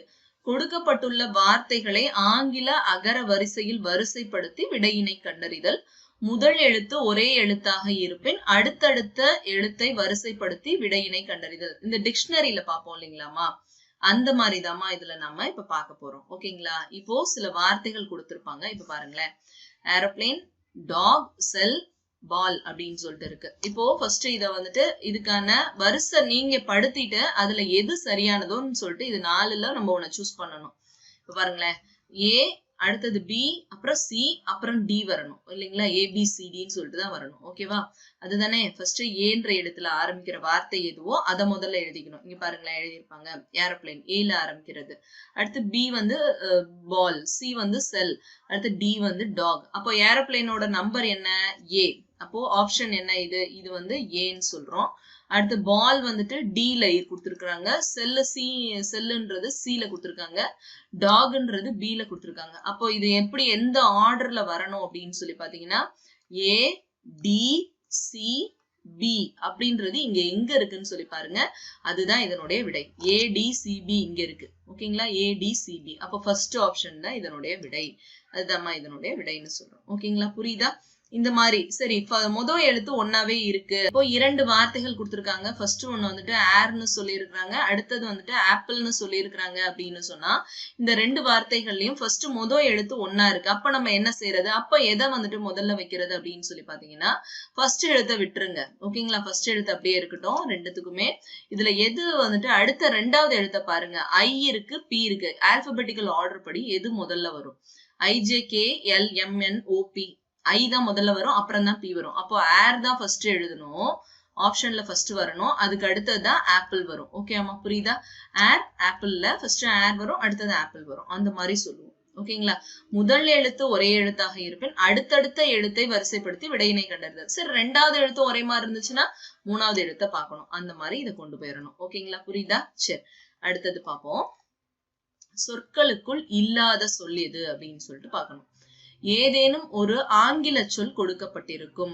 அந்த சொல்லில் இல்லாத ஒரு எழுத்துக்களை கொண்டு உருவாக்கப்பட்ட சொல்லை கண்டறிதல்.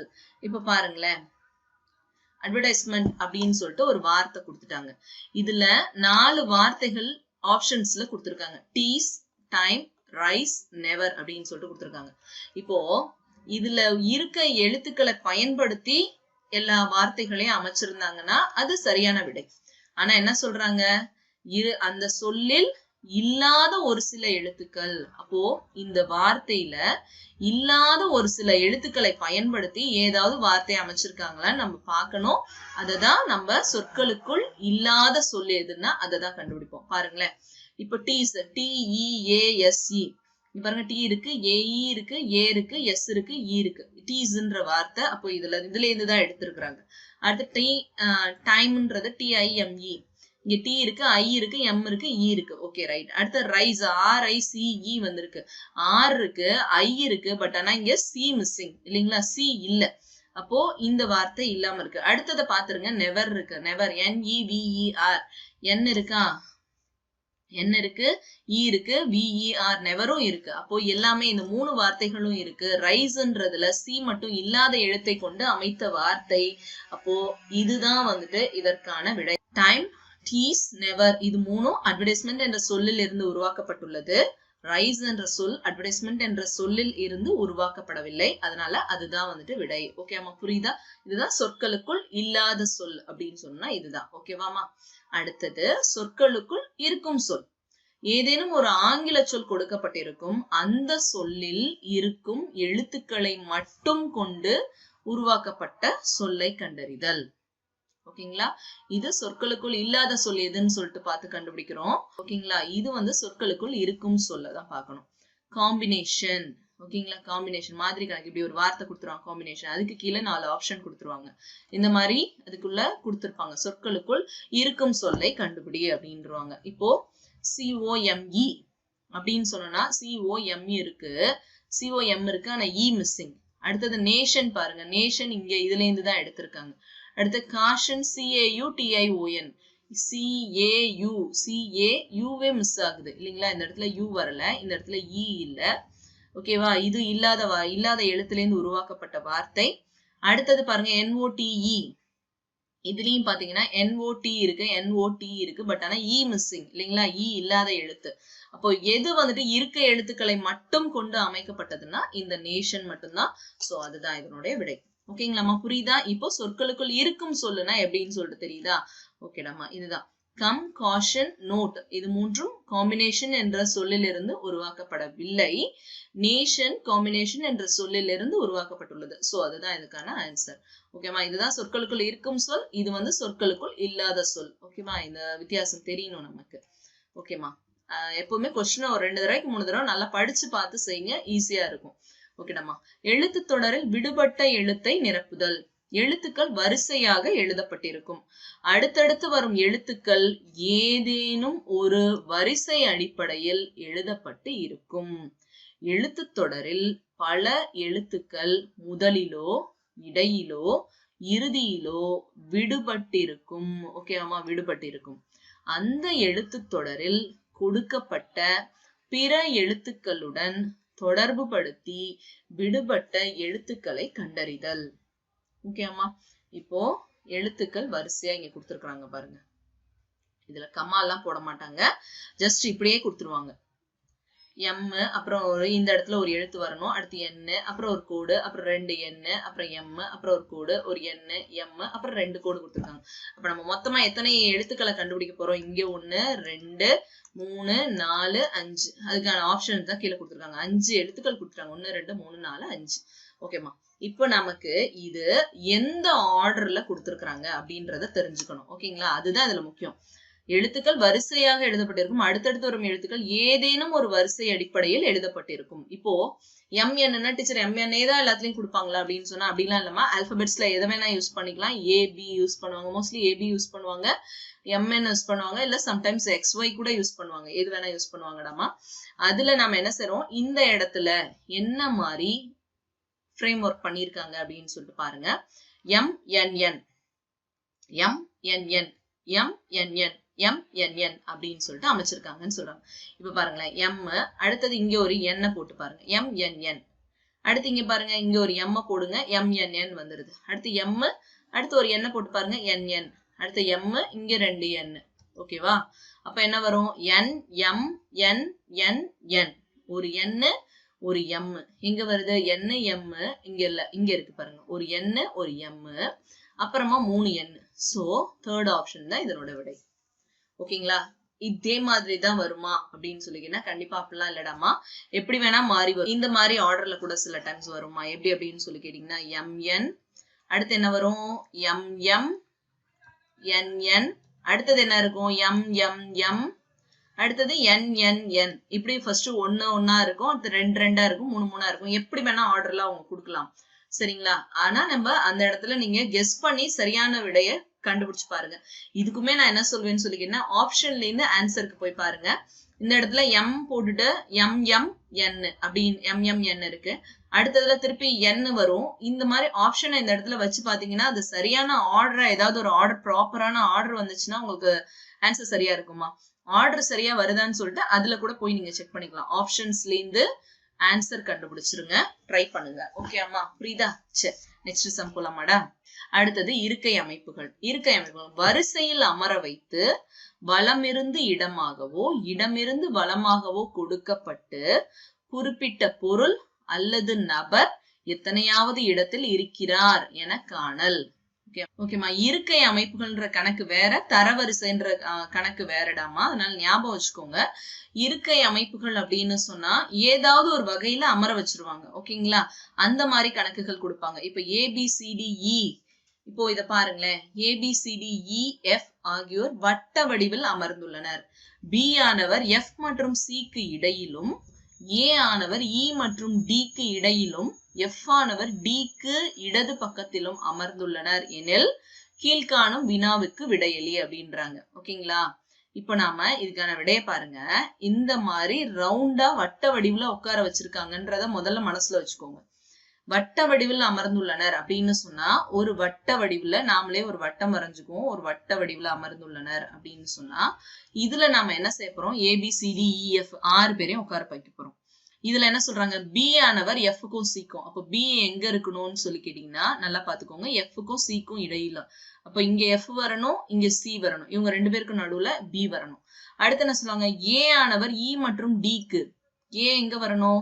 E க்கும் D க்கும் நடுவுல வரணும்னு சொல்லிட்டாங்க. ஓகே, அடுத்து என்ன சொல்றாங்க?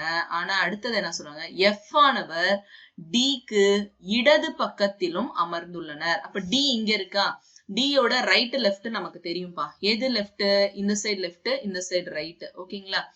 அப்போ கவனிங்க, F ஆனவர் D க்கு இடது பக்கத்திலும் அமர்ந்துள்ளார். அப்போ D யோட இடது பக்கத்துல F வரணும். அதுதான் முக்கியம்.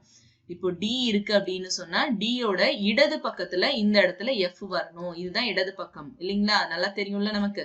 இந்த சைடு ரைட் சைடு, இது லெஃப்ட் சைடு அப்படின்னு சொன்னா டியோட இடது பக்கம் எஃப் வரணும். இதுதான் ஒரு முக்கியமான பாயிண்ட். ஓகேங்களா? அப்போ இந்த மாதிரி உட்கார வச்சுட்டு மிச்சத்தை அப்படியே நம்ம சுத்தி உட்கார வச்சிடணும். ஓகேமா? இந்த மாதிரி ஒரு வட்டம் இருக்கு, வட்ட வடிவுல உட்கார்ந்து இருக்காங்க அப்படின்னு சொன்னா இதுல நம்ம சொன்ன பாயிண்ட் இப்ப கரெக்டா செய்ய போறோம். டியோட இடது புறம் வந்து எஃப் உட்கார வைக்க போறோம். ஓகே, கவனிங்க.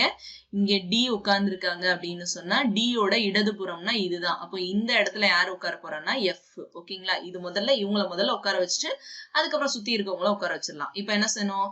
டிக்கும் ஈக்கும் நடுவுல ஏ வரணும். அப்போ இந்த இடத்துல டி, இவங்க 3 பேரை உட்கார வச்சிருவோம். டி, இ, இவங்க ஏ. ஓகேங்களா? இது உட்காந்துட்டாங்க. அடுத்தது இந்த பக்கம் யார் யார் வராங்க அப்படின்னு சொன்னா எஃப்க்கும் சிக்கும் நடுவுல பி வரணும். ஓகேங்களா? இந்த இடத்துல சி வந்துரும், சி, இங்க பி. அவ்வளவுதாமா. இந்த மாதிரி நீங்க முதல்ல உட்கார வச்சிடணும். வச்சதுக்கு அப்புறமேட்டு இந்த மாதிரி உட்காந்துட்டாங்க எல்லாருமே, A B C D E F எல்லாருமே உட்கார்ந்ததுக்கு அப்புறமேட்டு இப்போ கேள்வியை பாருங்க. ஏக்கும் எஃப்க்கும் இடையில் அமர்ந்துள்ளவர் யார்? ஏக்கும் எஃப்க்கும் இடையில டி இருக்காங்க. So that is the answer அப்படின்னு சொல்லிட்டு சொல்லணும். இதுதான் வந்துட்டு இருக்கை அமைப்புகள். இது இந்த மாதிரி உட்கார வைக்கலாம். வட்ட வடிவுல உட்கார வச்சு உங்களை கரெக்டா உட்கார வச்சிருக்கீங்களா? உட்கார வச்சதுக்கு அப்புறமேட்டு தான் இந்த கணக்குக்கான ஆன்சரை சொல்ல முடியும். ஓகேங்களா? இதுல பாத்தீங்கன்னு வச்சுக்கோங்களேன், கிட்டத்தட்ட ஒரு வரிசையா இது ஒன்ன மட்டும் சரியா உட்கார வச்சிட்டீங்கன்னா இதுல ஒரு 5 கணக்கு கிட்டத்தட்ட கேட்டுருவாங்க. ஓகேங்களா? இந்த மாதிரி வரிசையா உட்கார வச்சதுக்கு அப்புறமா இந்த மாதிரி ஏக்கும் எஃப்க்கும் இடையில அமர்ந்துள்ளவர் யாரு? அடுத்தது டிக்கும் டியோட இடது பக்கத்துல யார் இருக்கா? டியோட வலது புறத்துல யார் இருக்கா? சியோட இடது புறத்துல யார் இருக்கா? பிக்கும் ஈக்கும் நடுவுல யார் இருக்காங்க? இந்த மாதிரி கொஸ்டின்ஸ் எல்லாம் கேட்பாங்க. ஓகேங்களா?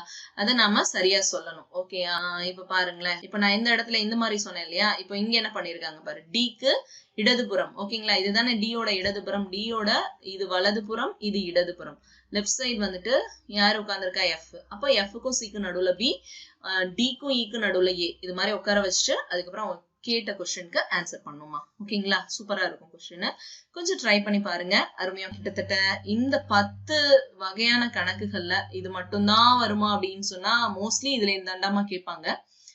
இப்போ நான் வெர்பல் ரீசனிங், மொழி சாரா காரணம் கண்டறிதல் திறன், இதுல இருக்கக்கூடிய கேள்விகளுக்கான விடை எப்படி கண்டுபிடிக்கணும், இதுல என்ன மாதிரி கேள்விகள் வரும் அப்படின்றது சம்பந்தப்பட்ட தகவல்களை இப்ப பார்ப்போம். மொழி சாரா காரணம் கண்டறிதல் திறன். படங்கள் மற்றும் எண்களால் ஆன கருத்துக்களை பயன்படுத்தி புரிதல் மற்றும் பகுத்தாய்தலே மொழிசாரா காரணம் கண்டறிதல் திறன் எனப்படும்.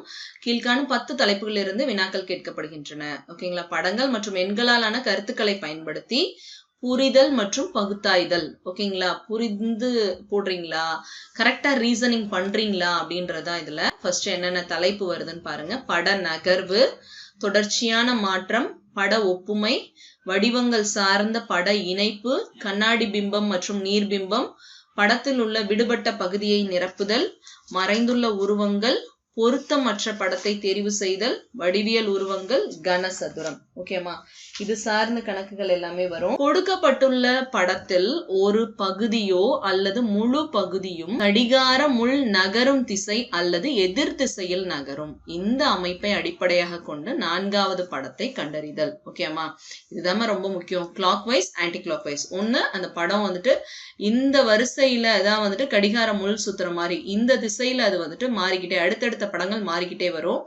இல்ல இந்த திசை இல்லைன்னா எதிர்கடிகார திசை இந்த திசையில மாறி வந்திருக்கும். நம்ம வீடியோஸ் பாத்தீங்கன்னாலே தெரியும். 2018-19 கொஸ்டின்ல தெளிவாவே சொல்லியிருப்பேன். கொஞ்சம் ட்ரை பண்ணி பாருங்க. அதுல இந்த மாதிரி கொஸ்டின்ஸ் இருக்கும். ஓகேங்க அம்மா? இப்ப ஃபர்ஸ்ட் இந்த மாதிரி பாருங்களேன், மாதிரி கணக்கு. இப்ப பாருங்க, ஏ அப்படின்னு சொன்னா இந்த இடத்துல 2 முள்ளும், இது கடிகார முள் மாதிரி தான் கொடுத்துருக்காங்க. எப்படி இருக்கு? மணி 12ஐ குறிக்கிற மாதிரி இருக்கு இல்லைங்களா? சின்ன முள் வந்து இந்த இடத்துலயும் பெரிய முள் இங்கேயும் இருக்கு. அடுத்தது பாருங்க, 2 முள்ளும் வந்துட்டு 3 கிட்ட வந்துருச்சு. இந்த முள் இப்படியே நகர்ந்து இங்க 3 கிட்ட வந்துருச்சு.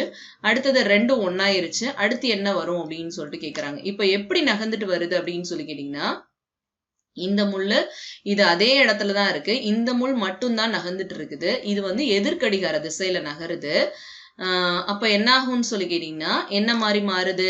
ஃபர்ஸ்ட் இது இங்கேருந்து இங்க வந்திருக்கு, அப்போ 90 டிகிரி நகர்ந்திருக்கு. அடுத்தது ஒரு 90 டிகிரி நகர்ந்திருக்கு. அடுத்தது ஒரு 90 டிகிரி இந்த சைடு நகரணும். ஓகே அம்மா, இதுதான் வந்துட்டு எதிர்கடிகார திசையில நகர்றது.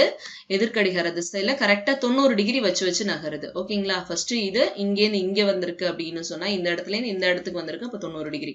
அப்ப இங்கேருந்து இங்க வந்திருக்கு, இது ஒரு 90 டிகிரி. அப்புறம் இங்கேருந்து இங்க வரணும். அதுதான் வந்துட்டு நம்ம கரெக்டான விடையா இருக்கும். எது அப்படின்னு சொல்லிக்கிட்டீங்கன்னா இந்த தேர்ட் ஒன் தான். ஏன்னா சிறிய முள் அதே இடத்துல தான் இருக்கு, பெரிய முள் மட்டும்தான் நகர்ந்துட்டு வருது. ஸோ இதுதான் வந்துட்டு அதுக்கான ஆன்சர். ஓகேங்களா? பட நகர்வுல இதை நம்ம சொல்லணும். ஏபிசியில் சிறிய முள் நிலையாகவும் பெரிய முள் கடிகார முள் நகர்வதற்கு எதிர் திசையில் 90 டிகிரி நகர்கிறது. இது ரெண்டையுமே பார்க்கணும். எந்த திசையில நகருது, எவ்வளவு கோணம் நகருது, இது ரெண்டையுமே பாத்தீங்கன்னா இதுக்கான ஆன்சர் சொல்லலாம். கேடமா? அடுத்தது தொடர்ச்சியான மாற்றம். கொடுக்கப்பட்ட வினாவில் 3 படங்களும் ஏதேனும் ஒரு வகையில் ஒன்று மற்றொன்றுடன் தொடர்புடையதாக இருக்கும். இவைகளை அடிப்படையாக கொண்டு அடுத்த படத்தை தெரிவு செய்வது. ஒரு வினாவில் 3 படங்கள் கொடுத்திருப்பாங்க. அது ஏதேனும் ஒரு வகையில ஒன்றுக்கொன்று மற்றொன்றோட தொடர்புடையதா இருக்கும். இவைகளை அடிப்படையாக கொண்டு அடுத்த படத்தை தெரிவு செய்வது. இப்ப பாருங்க, இந்த மாதிரி கணக்கு பாருங்க. இப்போ இங்க 2 வட்டங்கள் இருக்கு. இந்த 2 வட்டங்களும் ஒன்றுக்கொன்று இணைஞ்சிருக்கு. எப்படி இருக்கு அப்படின்னு சொல்லி கேட்டீங்கன்னா இப்படி கிடைமட்டமா இருக்கு. ஓகேங்களா? இது அடுத்தது பீல வந்து என்ன ஆகுதுன்னு சொல்லி கேட்டீங்கன்னா அது அப்படியே வந்துட்டு செங்குத்தா மாறுது. ஓகேவா? இந்த மாதிரி நேரா இந்த 2 வட்டமும் தான் அப்படியே வந்துட்டு செங்குத்தா மாறிடுச்சு. அப்ப இந்த 3 வட்டம் இங்க இருக்கு. அதுக்கு அடுத்தது அப்படின்னா என்ன வரும்? இந்த 3 வட்டமும் அப்படியே நேரா செங்குத்தா இந்த இடத்துல இணைஞ்சு வரணும். ஓகேங்களா? அதுதானே இந்த இடத்துல வரும். அப்போ அந்த மாதிரி 3 வட்டமும் இணைஞ்சு செங்குத்தா இருக்கிற மாதிரி எதுன்னு சொல்லி பாருங்க. இதுதான் 3 வட்டமும் இணைஞ்சு. இங்க பாருங்க, இது 4 இருக்கு. நம்மளுக்கு அதிகமாகவே இல்ல. 2 கிடைமட்டமா இருந்து செங்குத்தா இருக்கு. அப்புறம் 3 கிடைமட்டமா இருந்து செங்குத்தாகணும். அப்ப எது? ஆப்ஷன் 3 தான் இது கூடிய விடை. முதல் 2 படங்கள் கிடைமட்டத்திலிருந்து செங்குத்தாக மாறி எண்ணிக்கையில் மாறாமல் உள்ளது. எனவே அடுத்துள்ள 2 படம் செங்குத்தாகவும் எண்ணிக்கையில் மாறாமலும் அமையும். ஓகே அம்மா, புரியுதா? அடுத்தது பட ஒப்புமை. ஓகே அம்மா, இப்போ கொடுக்கப்பட்ட படங்களில் A மற்றும் B ஆகிய படங்களுக்கு ஏதேனும் ஒரு வகையில் தொடர்பு இருக்கும். அந்த வகையில் C-யுடன் தொடர்புடைய படத்தை கண்டுபிடித்தல் வேண்டும். இந்த அரைப்புள்ளி மாதிரி கொடுப்பாங்கல்லம்மா, நம்ம ஏற்கனவே வார்த்தைகள்ல பார்த்தோம்ல, அந்த மாதிரி தான். இந்த இடத்துல இந்த 2 படங்கள் இப்படி சேர்த்து கொடுத்துருவாங்க. A, B. அப்போ C-க்கு அடுத்தது D என்ன வரணும்? அவ்வளவுதான். இதுதான் நம்ம கண்டுபிடிக்கணும். இப்ப A என்ன இருக்கு? Y நேரா வச்ச மாதிரி இருக்கு. அது அப்படியே தலைகீழா வச்சிருக்காங்க இல்லைங்களா? இப்போ இதோட தலைகீழ் தான் இந்த இடத்துல அப்படியே வந்திருக்கு. ஒன்னும் எண்ணிக்கையில வேற எதுவுமே அதிகமாகல. இது நேரா இருக்கு, இது தலைகீழா இருக்கு. அப்போ இது வந்துட்டு பாருங்க, இப்போ அம்புக்குறி கீழே பார்த்திருக்கு. அப்ப நமக்கு இதுல அம்புக்குறி மேல பார்த்து வரணும். அவ்வளவுதான். அப்ப அம்புக்குறி மேல பார்த்து வர ஒண்ணுதான் இதனுடைய விடையா இருக்கும். அதுதான் இதனுடைய விடை. ஓகேங்களா? புரியுதா? சரியாம்மா? சரி, அடுத்த சம் போலாம். ஓகேவா? இதெல்லாம் ஈஸியா சொல்லிடலாமா? பட ஒப்புமை கொஞ்சம் கவனிச்சு போடுங்க, ஈஸியா போட்டுடலாம். அடுத்த வடிவங்கள் சார்ந்த பட இணைப்பு. கொடுக்கப்பட்ட வடிவங்களில் A மற்றும் B ஆகிய படங்களுக்கு ஏதேனும் ஒரு வகையில் தொடர்பு இருக்கும். அந்த வகையில் C-யுடன் தொடர்புடைய படத்தை கண்டுபிடித்தல். இப்ப பாருங்க, இப்போ A, B, C, D. A-க்கும் B-க்கும் ஒரு தொடர்பு இருக்கும். அதே மாதிரி C-க்கும் D-க்கும் என்ன தொடர்பு வருது அப்படின்னு சொல்லிட்டு வரிசையா பார்க்க வேண்டியதான். இப்போ A பாருங்க, இந்த இடத்துல ஒரு முக்கோணம் இருக்கு. அது 2 முக்கோணமா இருக்கு. அது வந்துட்டு சதுரம் அடுத்தது மாறி இருக்கு. இதுல 3 இருக்கு. அப்போ முக்கோணத்தோட பக்கங்கள் 1, 2, 3 பக்கமுடைய முக்கோணம். இங்க 1, 2, 3, 4 பக்கமுடைய சதுரமா மாறி இருக்கு. ஓகேவா? அப்போ இந்த C-ல எப்படி வரணும்? 1, 2, 3, 4 பக்கம் உடைய சதுரம் இங்க என்ன வரணும்?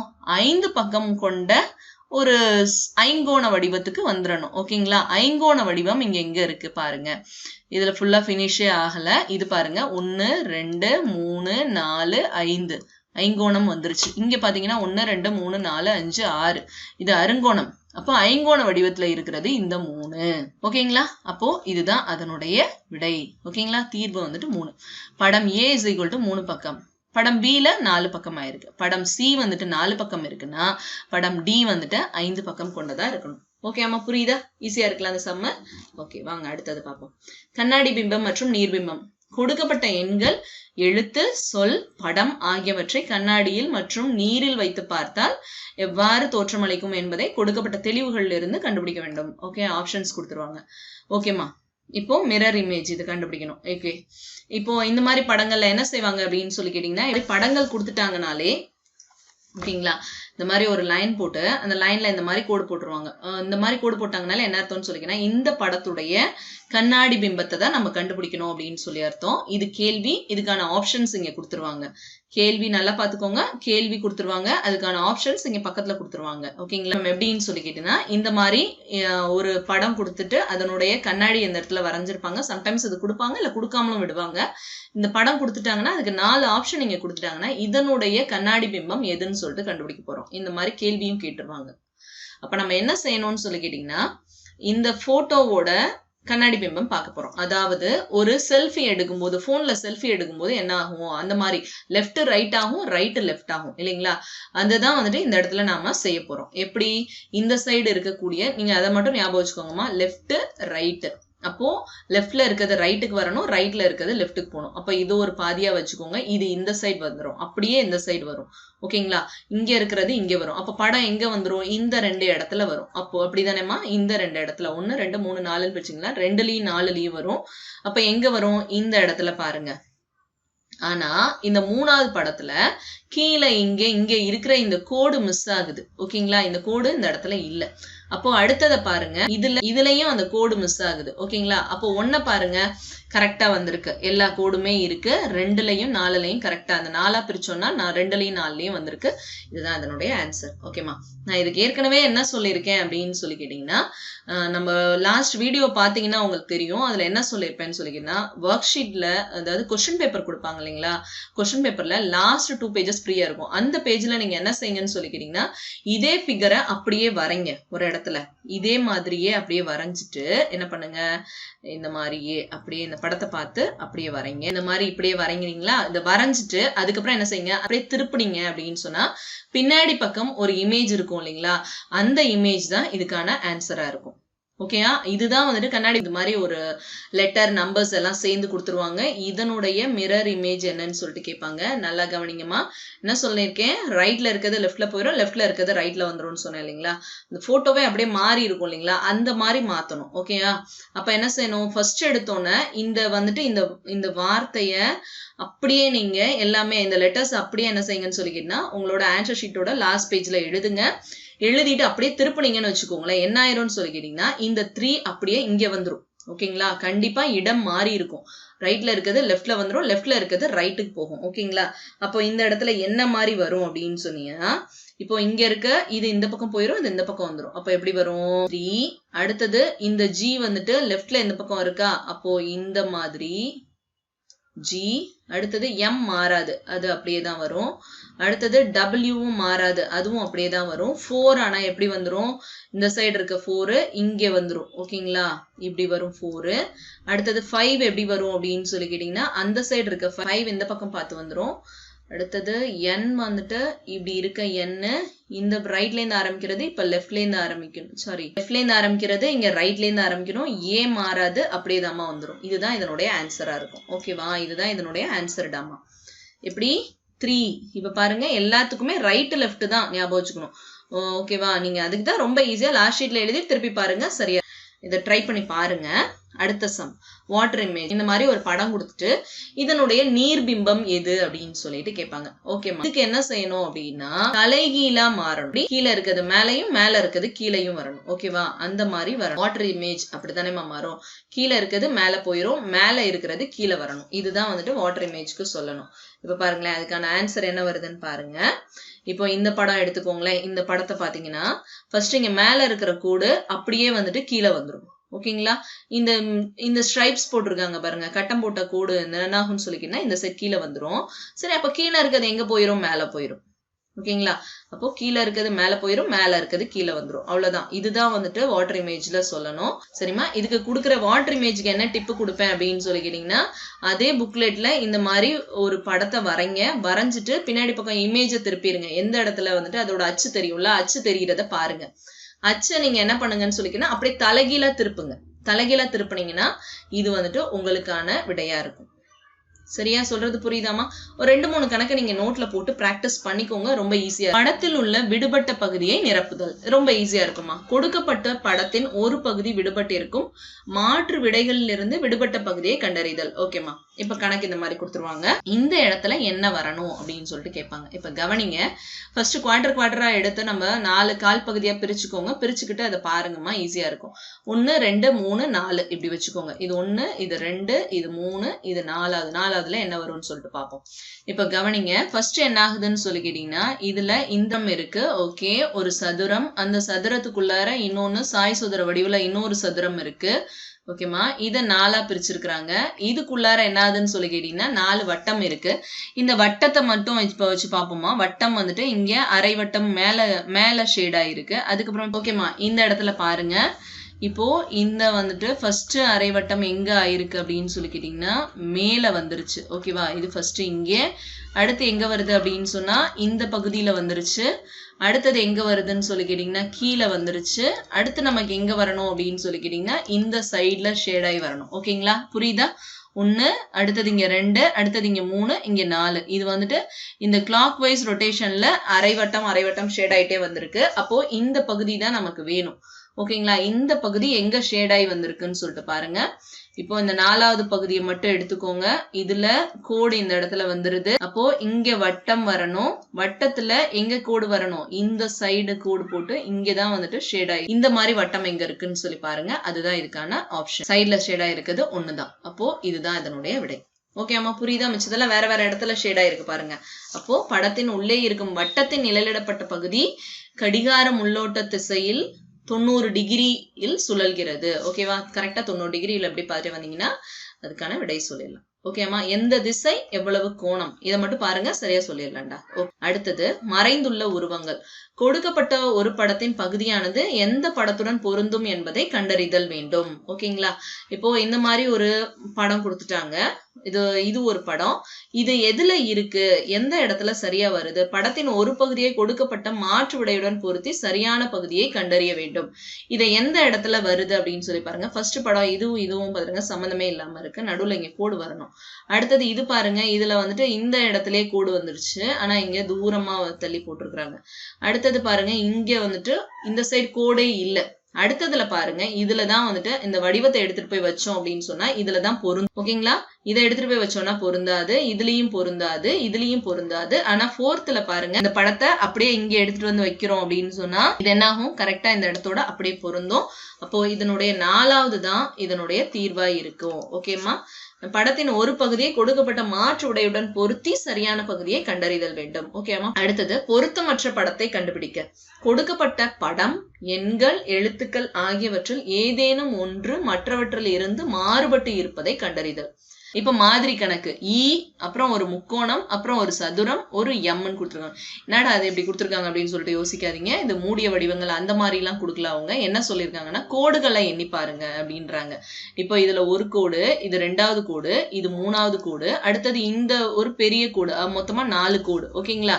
இங்க பாருங்க, ஒரு கோடு, 2 கோடு, 3 கோடு வருது. அடுத்தது இங்க ஒரு கோடு, 2 கோடு, 3 கோடு, 4வது கோடு. அதே மாதிரி இங்க ஒரு கோடு, இது 2வது கோடு, இது 3வது கோடு, இது 4வது கோடு. ஓகே, இதை வச்சு நம்ம இப்ப சொல்லிடலாம். இதுல 4 கோடு இருக்கு. அதே மாதிரி இதுலயும் 4 கோடு இருக்கு, இதுலயும் 4 கோடு இருக்கு. அப்ப 4 கோடு இல்லாம 3 கோடு மட்டும் இருக்கக்கூடிய இந்த 2வது ஒண்ணுதான் பொருந்தாத படமா இருக்கு. சோ அதுதான் பொருந்தாத படத்தை தேர்ந்தெடுத்தல்னா அதுதான். ஓகேங்களா? அப்ப தீர்வு என்னன்னு சொல்லிக்கிட்டீங்கன்னா 2வது ஆப்ஷன் தான் அப்படின்னு சொல்லிட்டு சொல்றோம். ஓகே அம்மா, புரியுதா? ஓகேமா? அடுத்தது பாருங்க, வடிவியல் உருவங்கள். கொடுக்கப்பட்டுள்ள வடிவத்தில் மறைந்துள்ள உருவங்களின் எண்ணிக்கையை கண்டறிதல். ஓகேமா? கொடுக்கப்பட்ட படத்தில் எத்தனை முக்கோணங்கள் இருக்கு அப்படின்னு சொல்லி கேக்குறாங்க. இந்த படத்துல எத்தனை முக்கோணங்கள்னா 1 2 3 4 5 6 7 8 அப்படின்னு சொல்லிட்டு 8 முக்கோணங்கள் இருக்கு. இதை தவிர எத்தனை முக்கோணங்கள் இருக்கு அப்படின்னு சொல்லி கவனிங்க. இதுதான்மா இப்ப பாயிண்ட். இந்த இடத்துல இருந்து இங்கேருந்து இங்க இப்படி ஒரு முக்கோணம் இருக்கா? ஓகேங்களா? இது ஒரு முக்கோணம். அதே மாதிரி இந்த சைட்ல இருந்து இங்க போகுது, இது ஒரு முக்கோணம் இல்லைங்களா? அதே மாதிரி இன்னொன்னு பாருங்க, இங்கேந்து இங்க, இங்கேந்து இங்க. ஓகேவா? இது ஒரு முக்கோணம். அதே மாதிரி இங்க ஒரு முக்கோணம் வருது. ஓகேவா? அப்ப மொத்தமா இன்னும் 4 முக்கோணங்கள் சேருது. ஏற்கனவே 8 முக்கோணங்கள் என்ன 8ஓட 4 கூட்டினீங்கன்னா 12 முக்கோணங்கள் வந்துருமா? ஓகேவா? புரியுதா? இந்த மாதிரி வந்துட்டு உங்களுக்கு கேட்கும் போது கொஞ்சம் ஈஸியா தான் இந்த சம்ஸ் இருக்கும். கொஞ்சம் கவனிச்சு போட்டீங்கனாலே போட்டுரும். முக்கோணங்கள் இருக்குன்னா அதோட ஆப்ஷன் எதுன்னு சொல்லி கேட்டீங்கன்னா 3rd ஆப்ஷன் தான். அப்ப இதுதான் அதனுடைய விடை. ஓகேவா? சரி, அடுத்தது கனசதுரம். கொடுக்கப்பட்டுள்ள கனசதுரத்தின் உள்ள எண்ணிற்கு எதிர்பக்க எண்ணை கண்டுபிடித்தல் அப்படின்னு சொல்றாங்க. ஓகேவா? இப்போ இந்த படத்தை பாருங்க. கனசதுரத்தில் 2க்கு எதிரான பக்கத்தில் உள்ள எண் எது அப்படின்றாங்க. டைஸ் கணக்கு பார்த்தோம் இல்லைங்களா? டைஸ் கணக்கு மாதிரியே தான் இதுவும். எப்படி அப்படின்னு சொல்லி கேட்டீங்கன்னா, இதுக்கு எதிர்பக்க எண் சொல்றாங்க. இப்போ 5க்கு 1 எதிர்பக்கம் சொல்லுவோம். ஓகேங்களா? 5ம் 1ம் எதிர்பக்கம். அதே மாதிரி 4க்கு 3 எதிர்பக்கம். ஓகேங்களா? 5க்கு 1, 4க்கு 3. அப்புறம் மேல இருக்கிறது 2, இதுக்கு இது எதிர்பக்கம் சொல்லுவோம். 2ஓட எதிர்பக்கம் வந்துட்டு 6, 6இன் எதிர்பக்கம் 2. அவ்வளவுதான், மாத்திக்கிறோம். அவ்வளவுதான். இப்ப 2க்கு எதிரான பக்கத்தில் உள்ள எண் எதுனா, 2க்கு எதிரான பக்கம்னா 6 தான். ஓகேங்களா? அப்போ 6 தான் அதனுடைய விடை. ஓகேமா? இது வந்து கனசதுரம் சம்பந்தப்பட்ட கணக்கு. ஓகேடாமா? சொல்லி மேட்ல வந்துட்டு எண்ணியல் திறன் சார்ந்த கொஸ்டின்ஸ் வரும். நியூமரிக்கல் எபிலிட்டி, அதாவது எண்ணியல் திறன் சார்ந்த கேள்வியில ஒரு 45 கேள்விகள் வரும். அடுத்தது பாத்தீங்கன்னா ரீசனிங் கொஸ்டின்ஸ். ஓகேங்களா? ரீசனிங்ல ஒரு 45 கொஸ்டின்ஸ் வரும். ஓகேங்களா? இதுல வந்துட்டு வெர்பல் ரீசனிங், நான் வெர்பல் ரீசனிங் இருக்கு. இந்த நியூமரிக்கல் எபிலிட்டில பாடப்பொருள் சார்ந்தது. ஓகேங்களா? அது மாதிரி நம்ம படிச்சது எல்லாமே அது சம்பந்தப்பட்ட கேள்விகள் வந்துட்டு வரும். அது சம்பந்தமா பாடப்பொருள் சார்ந்த கேள்விகளும் வரும், பாடப்பொருள் சாராத கேள்விகளும் வரும். எல்லாத்தையும் நாம கொஞ்சம் கவனமா கவனிச்சு விடை போட்டோம் அப்படின்னு சொன்னாலே சூப்பரா வின் பண்ணிடலாமா? All the best. மேட் எக்ஸாம் நல்லா பண்ணுங்க. ஓகே.